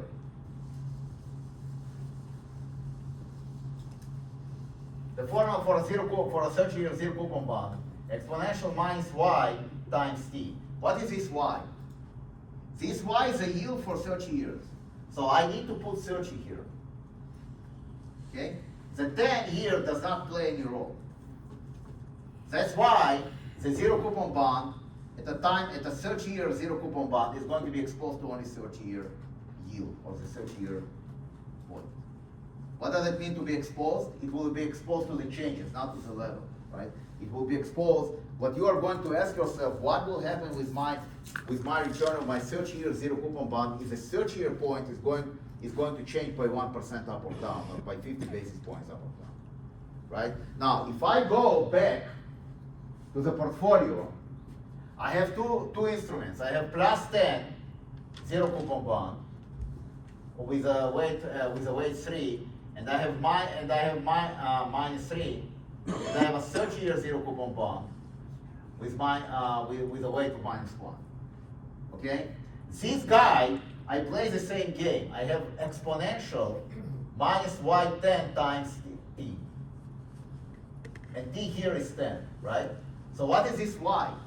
This y is actually the yield of a 10-year zero coupon bond, right? You can see here that it's exposed. When you look at this formula, you see that it's only exposed to the 10-year.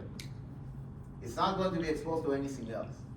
Now, what is the difference between these examples and, let's say, a 6-year bond? Do you see as a 6-year bond is being traded here? No, right? So you want to approximate it with some instruments which are actually have only these unique exposures. That's why, right, I'm taking the 6-year bond,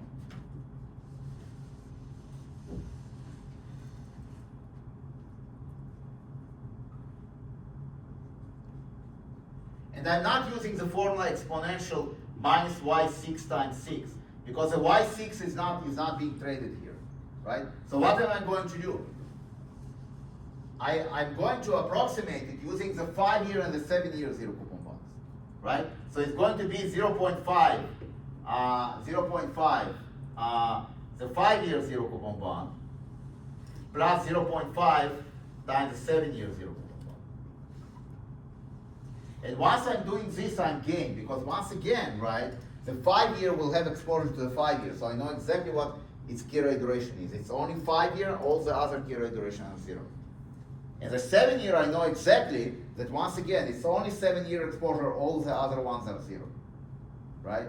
So you kind of concentrate on one point. So we have 2 points here. So if you know that this guy exposed to only this point and this guy exposed to this point, you kind of know how the middle exposed to both points, right? So here, I'm saying, okay, how do I actually skin this cat now? Okay, this 5-year zero coupon bond exposed only to 5-year point, it will have only 5.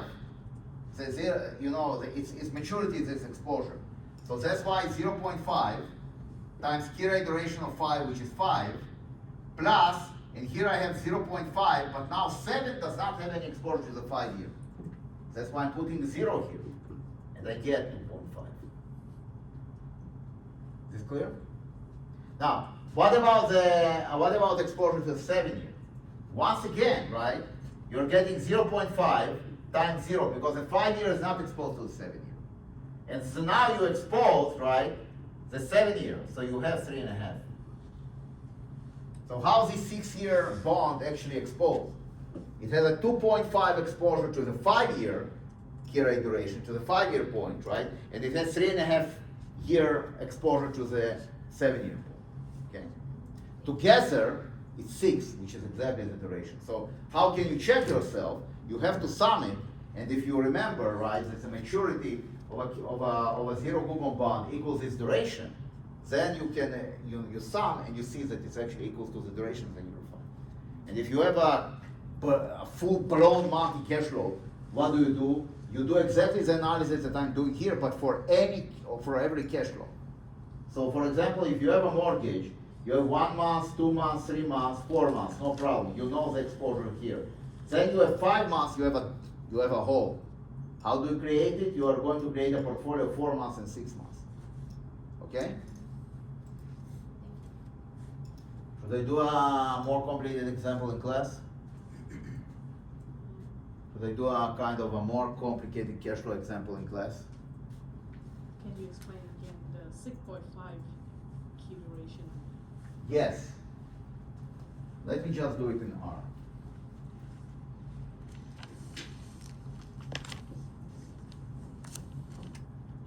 Let me create okay, so let's, I don't want, I think 180 is too, 180 payments is too much, right? So let's create a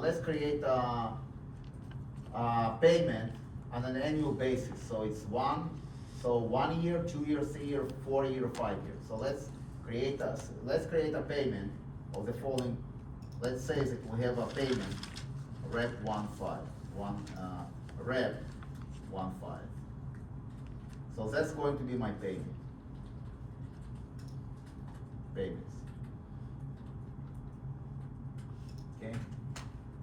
So that's going to be my payments. And now what I want to do, I want to actually analyze the exposure of these guys to key, analyze the exposure to the key rate duration. So let's assume, okay, that my payment is actually, that the yield is constant, let's say 3%. So now I want to find the present value. So my present value, P present value payment,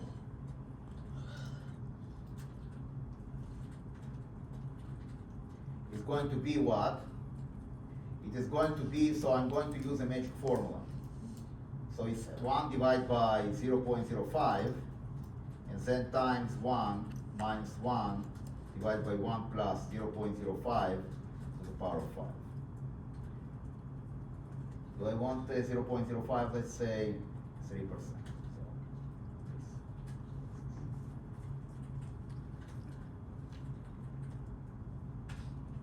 So PV payment is going to be 459707, right? How can I get this number? Otherwise, I can just take my payments, divide by 1 plus 0.03 to the power of 1 to 5. This is going to be my present value, and if I sum,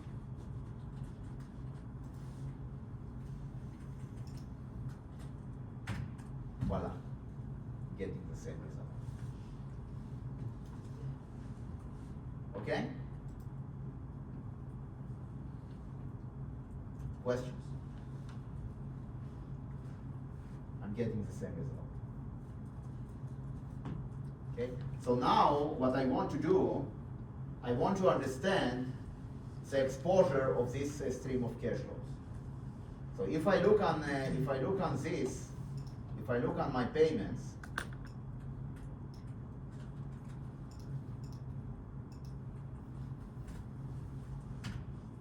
this is going to be, right, the payments the first year, the payment of the second year, the payment of the third year, the payment of the fourth year, and the payment of the fifth year. That's going to be my payments. Okay, and maybe I will do Columbine payments.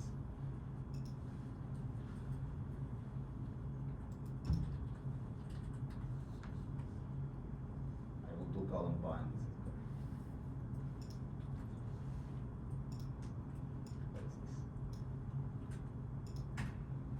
So this will be my payments. And now what I want to do, I want to understand the key rate durations, exposure of each one. Okay? That's kind of the goal. So what I want to do first, I want to analyze, right? So what I want to do first, I want to find the weights. Because if I want to have key rate duration, I need the weights. So if I take this guy, so this is my Columbine, and now I want the weights. So how do I get the weights? I can just say Columbine. So maybe we will put it into M.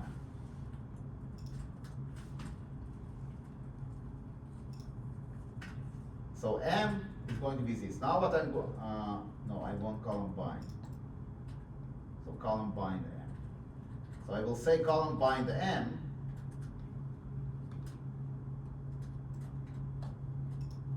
With M divided by sum of M. Where is this? So, right, so these are the payments and these are the weights. So if I will look, right, so if I take the first guy and I will divide by sum of M comma 1,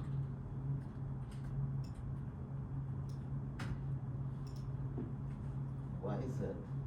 Oh, I want to put it into a searching matrix. So let's put this M into some matrix. Let's say PP, like this. So this is PP, right? So what happens if I take PP 1, 1, and I divide by the sum of PP 1, comma 1? Right? I'm getting the first weight. Is this clear? Is this clear? Right? So the second matrix, the first one is just the payments, and the second one is are the weights. So I can actually do this with a data frame. So I can say that I have data frame here, PP. So this will be a data frame now. And now names of PP, and now I will just say C payments,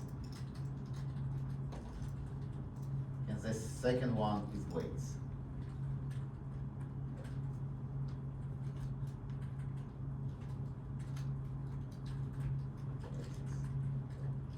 If I look on PP, getting this. What do you mean I can show? I show PP. Previously we did that. What? You want to show? Here PP is dataframe.pp. Okay, so you want the, here, you Yeah. see? I did this. This is what I did. Okay? So here, right, I want to now to add the column of key rate durations. Are you following me, or do you want me to be a little slower? Slower? Okay. Should I repeat it? Okay. Let's do it from, because there, your neighbor is doing his phone, so he's not following. He lost me completely. The head guy. So What I'm going to do now, I'm going to do it in a file, so maybe it will be a little bit better, okay? So the first one I want to say is that I want the payments. So I'm just replicating, these are my payments.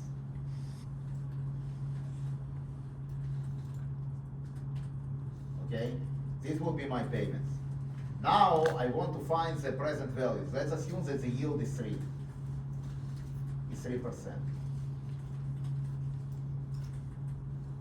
So now I will find the present value payments.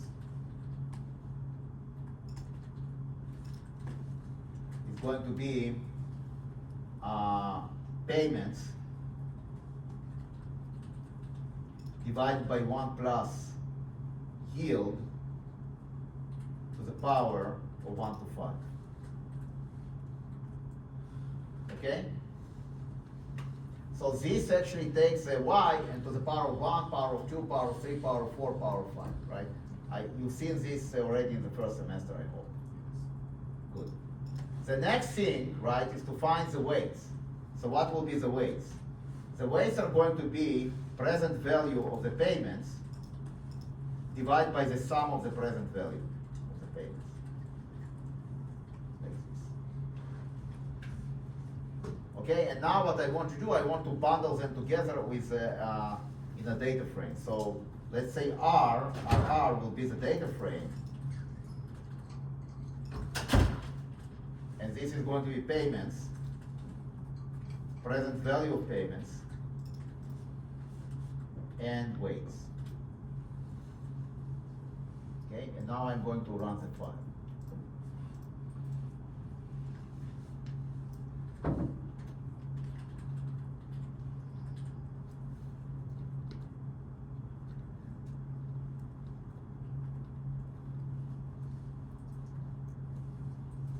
And now I'm going to run the file. So what is our R? This is the result of our R. So the first one, right, are the payments. The second one is the present value of the payments, and the weights of each payment, right, are at the end. Okay? Hopefully it's a little bit better.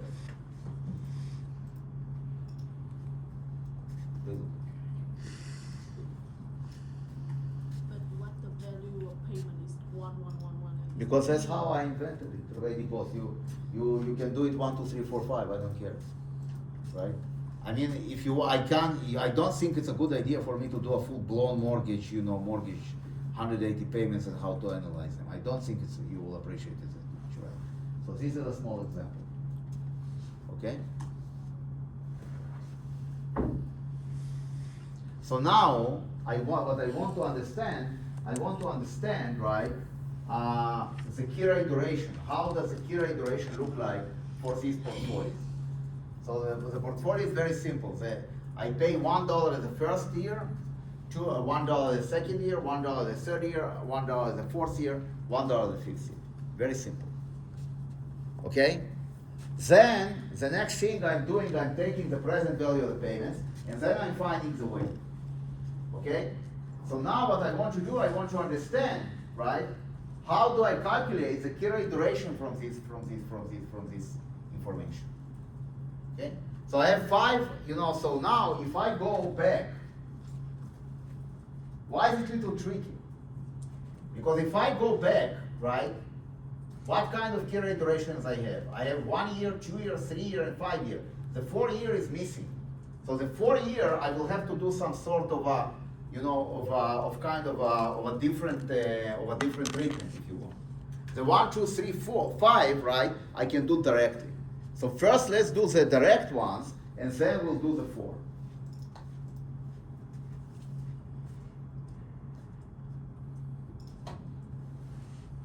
So what is going to be the exposure of the key rate duration, right, for 1 year?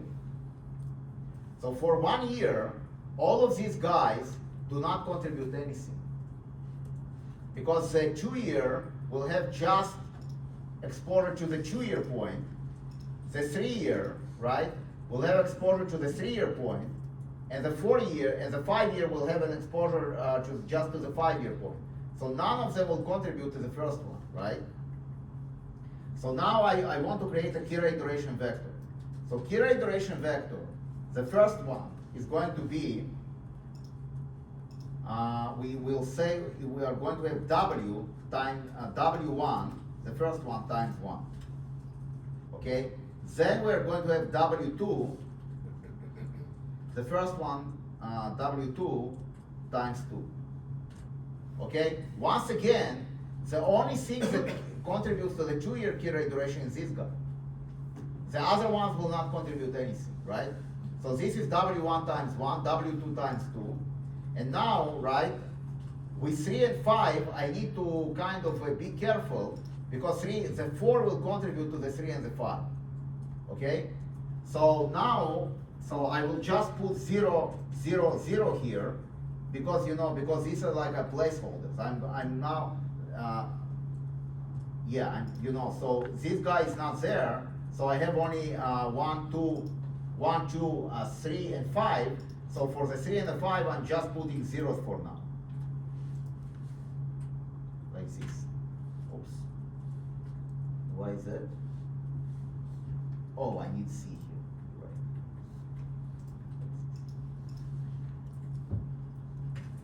So if I look on Kira iteration, right? Now I have the exposure to the first, to the second year. I still miss the exposure for the 3 and for the 5. Okay? Now, what do I do with the 3 year?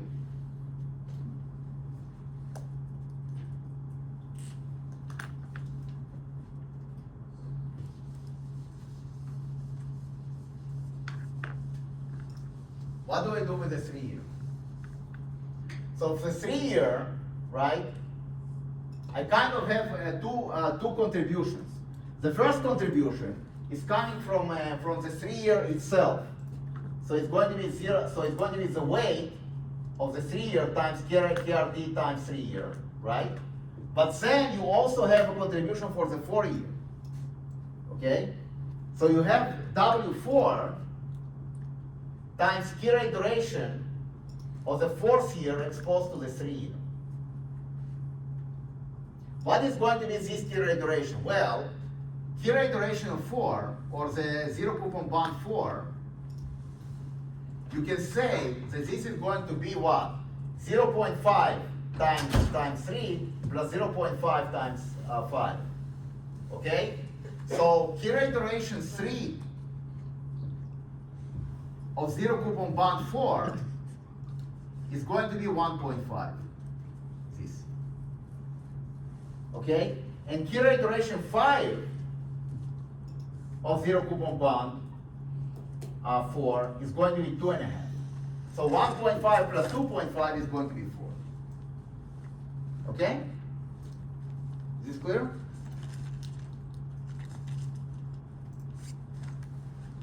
Is this clear?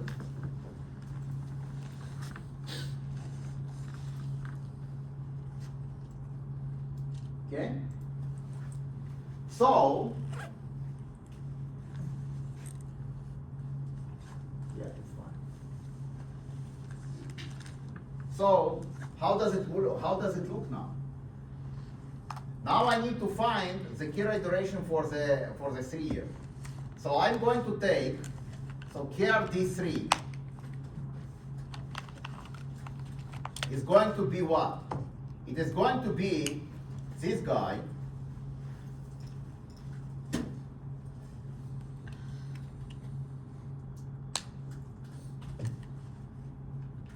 times 3 plus the 4 year, the weight of the 4 year, but now you need to multiply by 1.5, like this. Voila. And now the Kira iteration 4 is going to be this guy, the 5 year, multiplied by the 5 year plus, and now what do you have? You have here this guy times 2.5, like this. So this is your Kira iteration vector. Sum of them, right, should give you the iteration.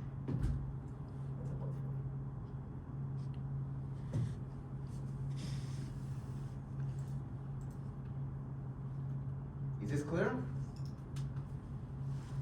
So this is the 1 year, 2 year, 3 year, and the 5 year. If the 5 year goes up or down, right, you are going to see a loss or a gain of 1.42%. If all the other, the 1, 2, 3 are fixed, the only thing that will change is this guy.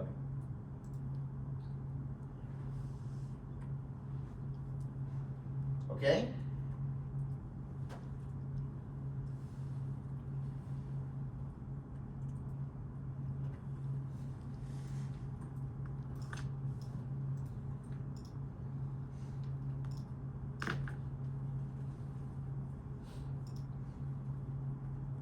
Questions?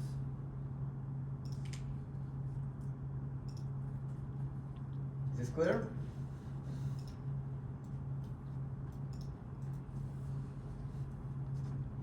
Is this clear? Right? So it's a there is this complications there. That if you have something which is not directly exposed, right, it's a little bit tricky to calculate it, because then you kind of need to break it down into kind of fundamental blocks, right? So it's somewhat unusual to think about a 4-year zero coupon bond as not fundamental security. But if you have if you are actually in this situation,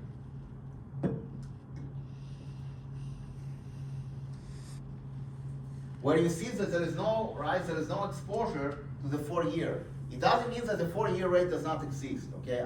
I cannot emphasize it enough. It's just that it's not part of how they actually looking from the curve from a risk perspective, okay? The 4-year is actually somewhere in the background, okay?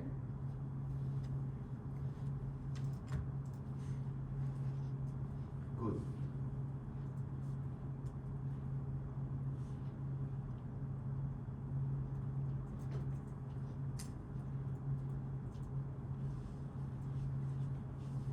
Very good.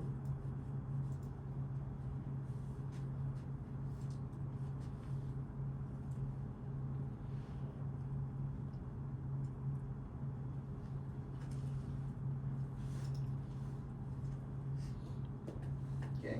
So now if I want to bundle it all together, right, what do I do? Once again, column bind, but now I will take my PP and I will actually, or data frame if you want, data frame, and I'm going to take my PP and I will actually bundle it with key rate durations. So now PP is going to look like that, or RR in this case.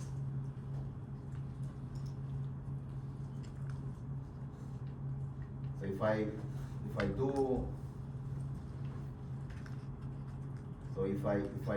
so I define a key rate duration here. The first thing I'm doing, I'm copying this.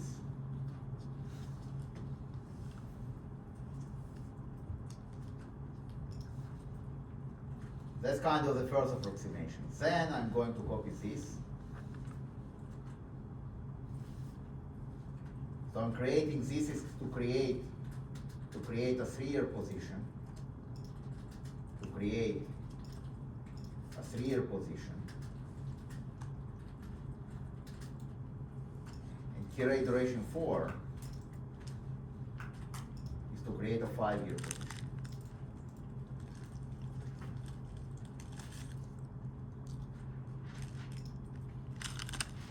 Okay, the first portion is coming from a 5-year zero coupon bond.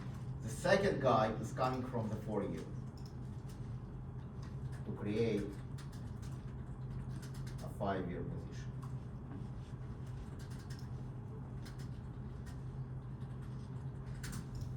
Okay. Very good. Question. Now I'm going to bundle it together, right, with column bind RR with key rate duration. And I will put it into RR. Maybe data frame, right?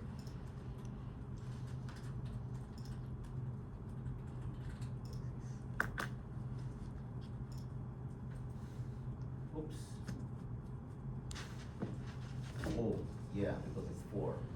Yeah. Yeah, you're right. He's right. No data frame. I got it. Like this.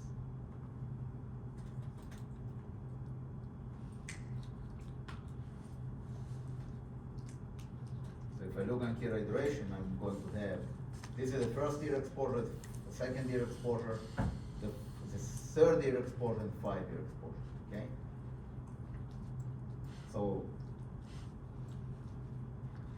I can say something like this to make it either nicer data frame. Here, so the sequence 1, 2, 3, and 5 with my care iteration. And this is going to be care defect. Care defect.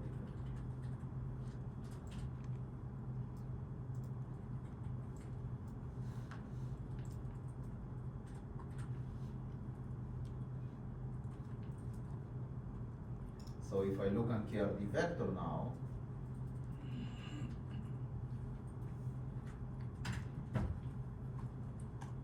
right? So the first one is 0.21, the second one is 0.41, the third one is 0.89, and the fifth one is 14268, whatever. Okay?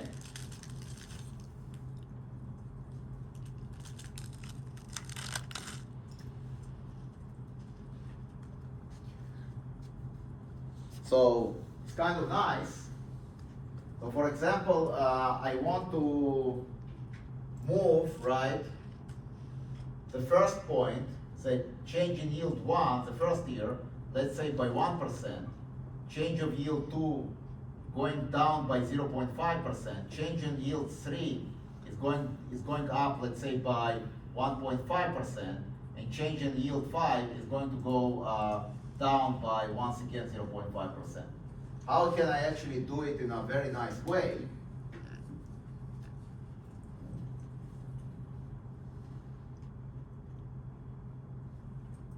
So I can do something like that. I can create a row vector. I say rbind. So the first one is 0.01.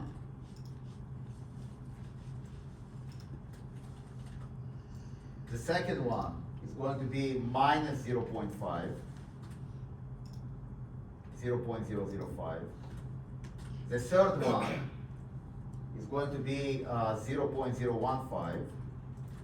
And the fourth one, I said, is going to be 0.05. So that's going to be change in yield, change yield.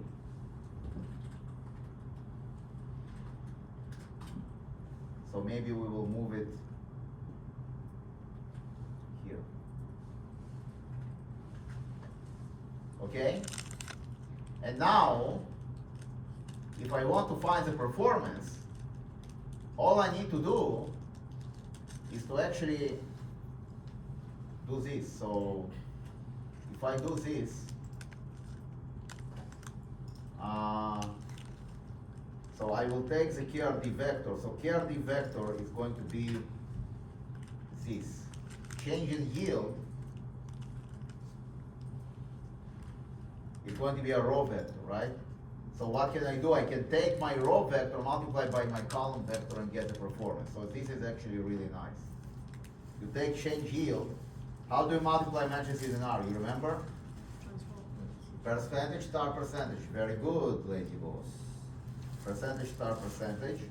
And now you want to multiply by the second column, right, of the KRD vector. So you do KRD vector, comma 2, and you want to put a minus here, right? Because it's minus key rate duration time change in yield. And now what's the magic, ladies and gentlemen? Voila! So this is going to be your performance. Minus 2.5%.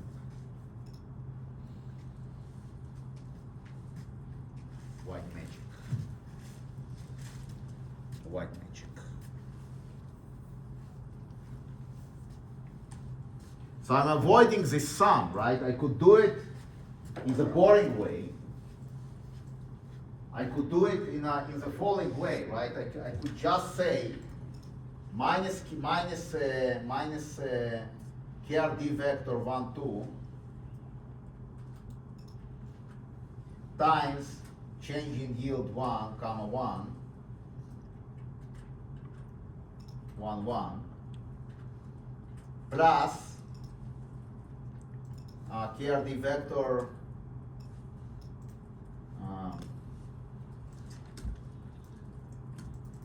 it's 1, 2 like this, right? And then minus KRD vector, I even don't want to write all of this. So it's minus KRD vector 1, 2 times change yield 1, 1 plus this guy times this guy times this guy, etc., etc., etc. I don't want to do this, right? So you can just do it in one thing, multiplying matrices. Okay. Questions? Questions?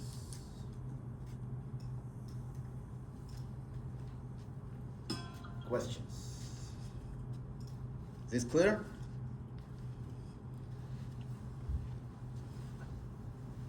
And now comes the blowout, right? Because once you have the key rate durations, you can calculate the volatility of fixed income portfolios. So remember what we did last semester, right? And the whole idea was that we want the volatility of the portfolio. Okay. The whole idea was that we want the volatility of the portfolio. Okay. So once you have the key rates, you can actually calculate the volatility of your portfolios.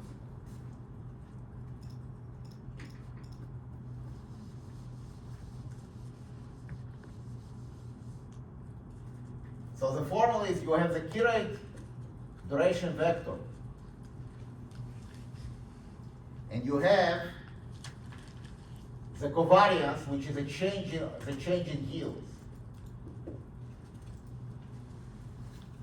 Okay, and then the volatility of your bond return portfolio is going to be the square root of KRD times the covariance times KRD transpose. This is in matrix terms.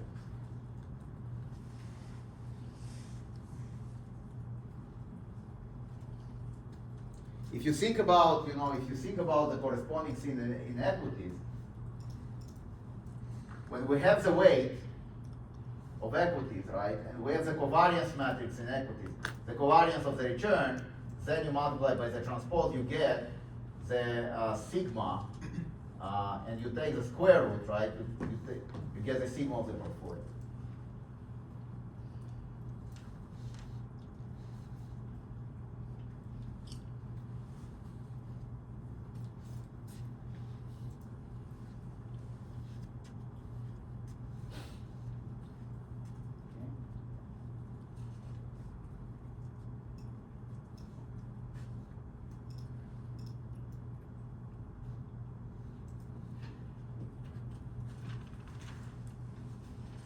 And if you want to see where it is in the slide,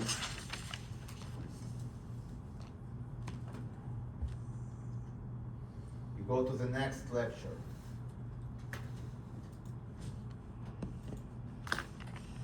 So this is lecture 2, and if you go to lecture 3, you can see this. Oh, wow.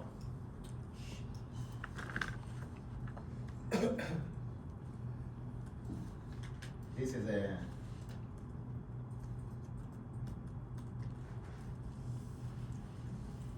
here. This is a formula. Okay.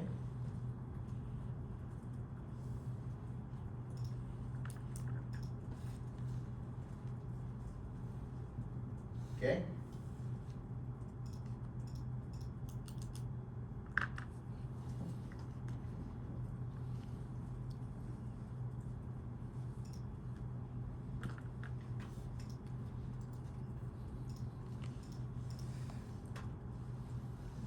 So what you want to do in order to play this game, you want to actually calculate the covariance of the change in returns. It's not, it's, you don't, when you actually do risk level in fixed income, you don't care about the level. You don't care about if the yield is 5%, is 4%. What you care about is a daily change in yields. That's what you care about. You do not care, once again, you don't care, right, about the yield level itself. You don't care if it's 5% or 6%. What you do care if it moves on a monthly basis from 5% to 4.5%. That's what you care about. That's what you care about. Okay? So if you want to actually do risk in fixed income, okay, what you want to do, you want to actually calculate these covariances, and you see that I'm actually emphasizing that it's actually the change in yields. So in this case, right,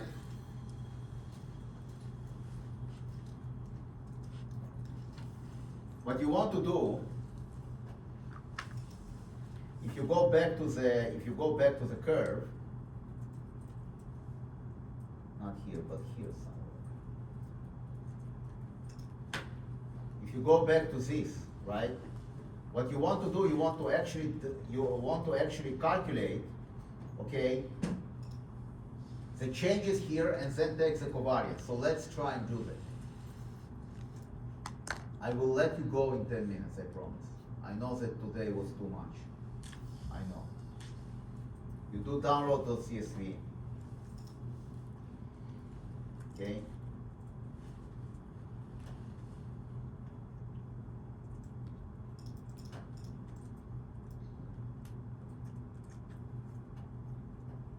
So let's say download.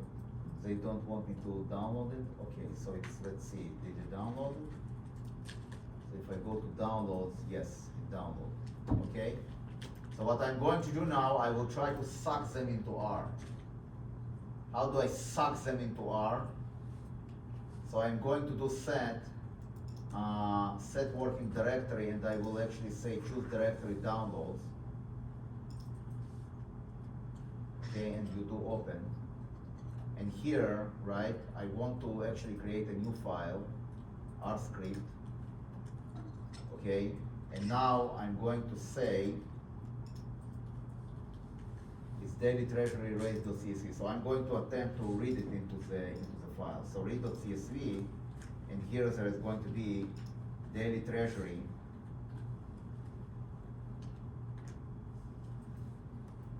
Daily treasury rate. So let me rename them to Yaakov or something more. Let's see. I can't. Oh, here rename. So I'm going to rename this to Yaakov 1.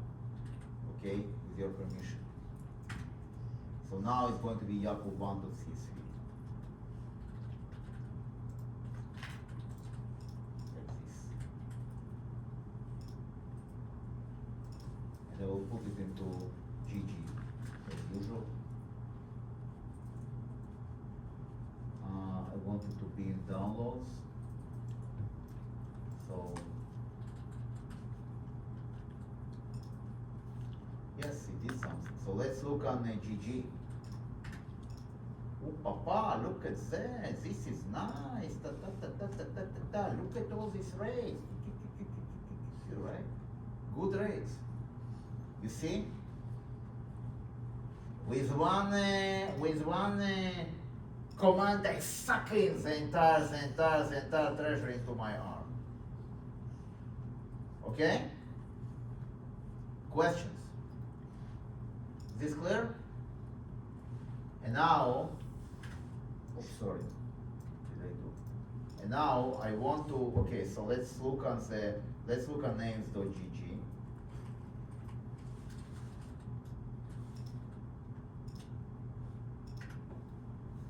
So I want from the second column until the end, right?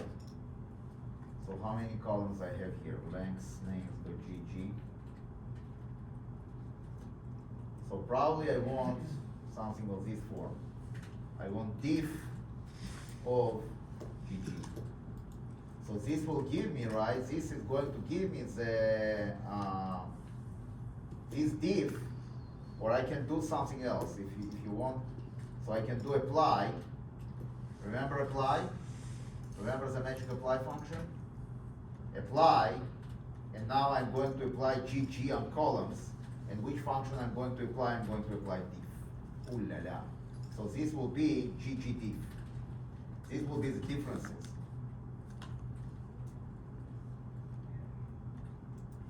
Why is it like yes. Very good. Oh. It's not numeric. Is numeric. See? Something like that. Should work.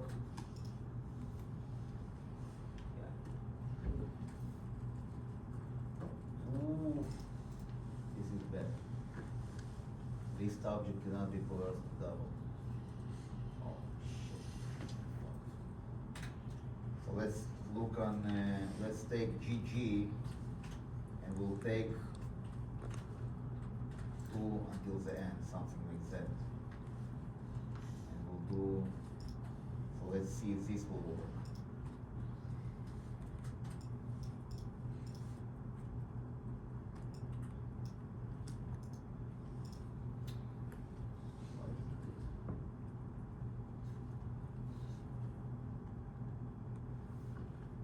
So what is this dimension of GG? 29, 15, so it has 15 columns, so I will do 2 to 15. Okay, now will it work? Yes, okay, so now I want to try and to apply again. Apply, on GG2 I will apply diff, and hopefully it's going to work. Hopefully it's numeric. Yes, hallelujah, JJ. So what is JJ? You see, there's the differences. You see, I created the differences.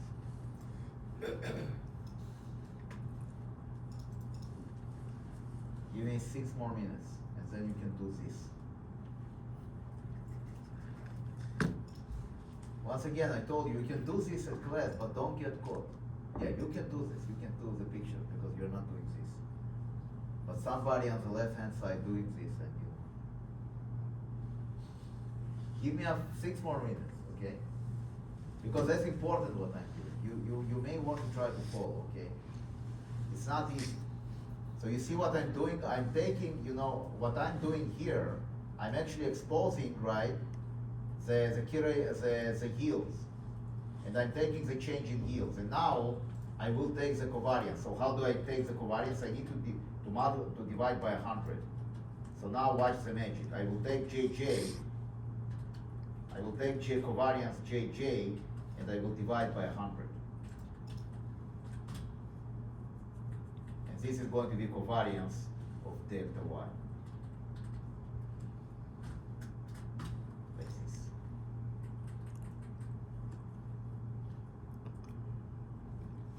So this is your covariance matrix. Voila. Questions? Questions? Yes. I was just trying to, based on the example that you saw, you have wherein the yield move evenly Yes. in terms of the 2 Yes. assets. Yes. And you have the one that they don't move, they Evenly. move on Yeah. evenly. Yes. Yes, where we use the 50 basis points and Right, so yes. when you are actually evenly, right, it means that all of them are moving by 1%. Exactly. And then it's going to be like a duration times Yes. change in yield, right? Yes. If it's like this, you want to take each key iteration, multiply it, and sum. And that's exactly what I did when I did the matrix multiplication. Yes. Okay? What you are doing here, right, and here it's kind of moving to the next level and do risk. Okay? So for risk, I need to find the covariance. I need to find the covariance, right? So how do I find the covariance? So I find the covariance. This is, what kind of covariance is it, by the way? What kinds of covariance I find when I downloaded this thing? What kind of covariance is that? What kind of covariance? It's daily. It's daily covariance, right? Because historical time series are daily, it's not annual covariance. We will discuss in a moment how I'm actually creating an annual covariance of the yields. But first I download this, right? That's what I did in read.csv. So I downloaded the manual. Manually I downloaded the CSV. I did not actually deploy R to scrap. I could do that. I could actually go to the website with R and download it manually directly to R. I did not do it, right? First I downloaded manually, and then I'm using a primitive tool, read.csv, to suck in the data. The next thing that I'm doing, right, I'm actually throwing away the date. I don't care about the dates. That's why I'm taking 2 to 15. Because I have 15 columns. How do I know that I have 15 columns? I did dim GG. 15 is right, so it's right. So I'm taking GG column count to 15, and then I'm taking the diff function and applying it, right, to find the differences in the yields. Why 2? 2 because you can apply diff to the columns, right? Not to the rows, to the columns. Okay. So I'm creating this historical time series of changes in yields, right? And then what I'm doing, I'm then taking the covariance of the changes. I'm taking the covariance of the changes. How do I analyze the matrix? What do I do to analyze the matrix? You multiply by 365, right? So then, annual covariance, annual cov, right? You take the cov delta y, and you multiply by 365.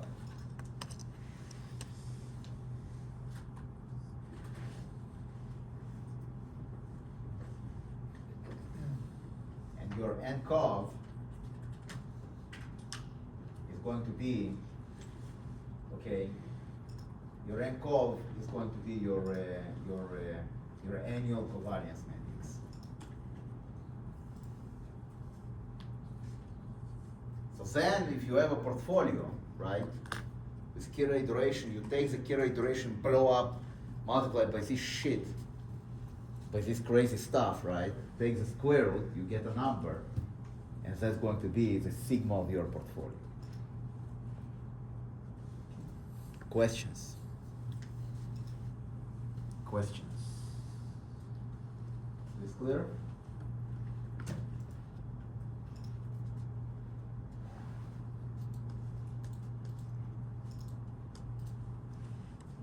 Okay.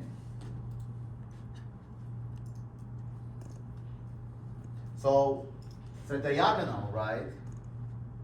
If you think about this, the diagonal of this matrix is actually the variance of each of the yields, right? So if you look at the diagonal, you can actually take the diagonal of this n cov.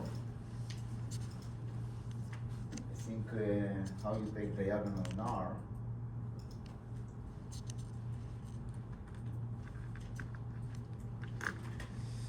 How to get the diagonal in R of a matrix.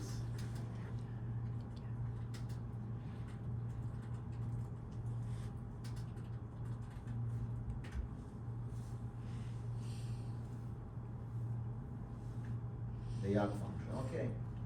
So now, if you look on the YAG and cov, and you take the square root, you will get the volatility, right? The annual volatility of each of the rates.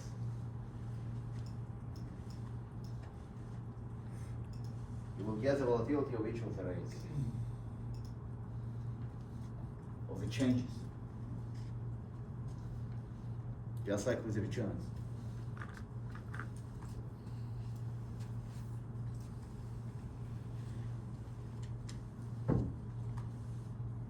Okay.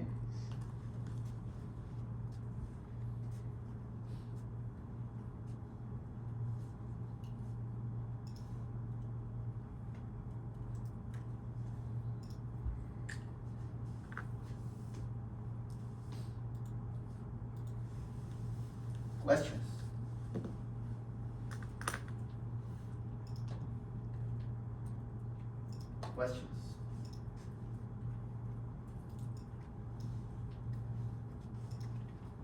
Is clear?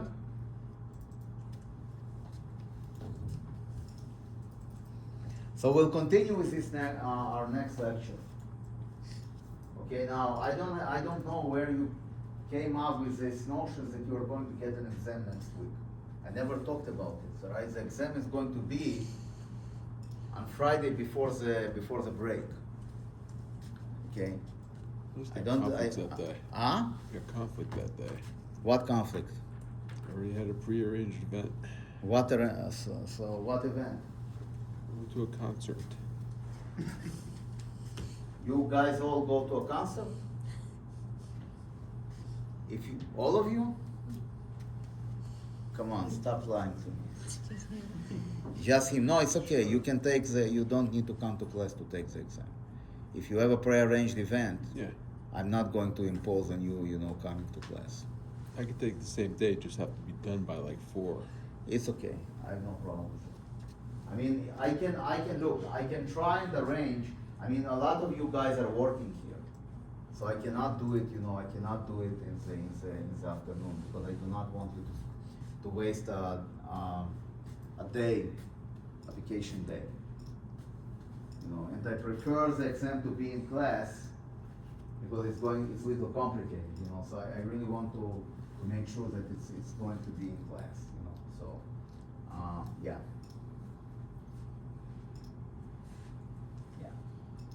Okay, so what we are going to do next time, we're going to continue with it. We're going to continue with it. Okay.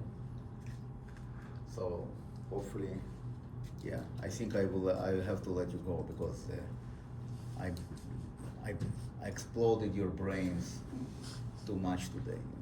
It's not an easy lecture. Maybe it might be the toughest lecture in the entire 15th course. It's not an easy lecture, I know. Okay. So we'll continue with that next week.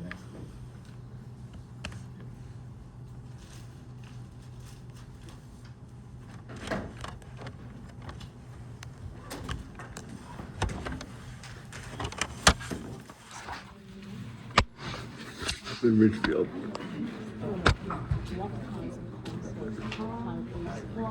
Pink Floyd. Pink Floyd. You ever hear Comfortably Numb, the Wall album? She didn't know it either. She didn't.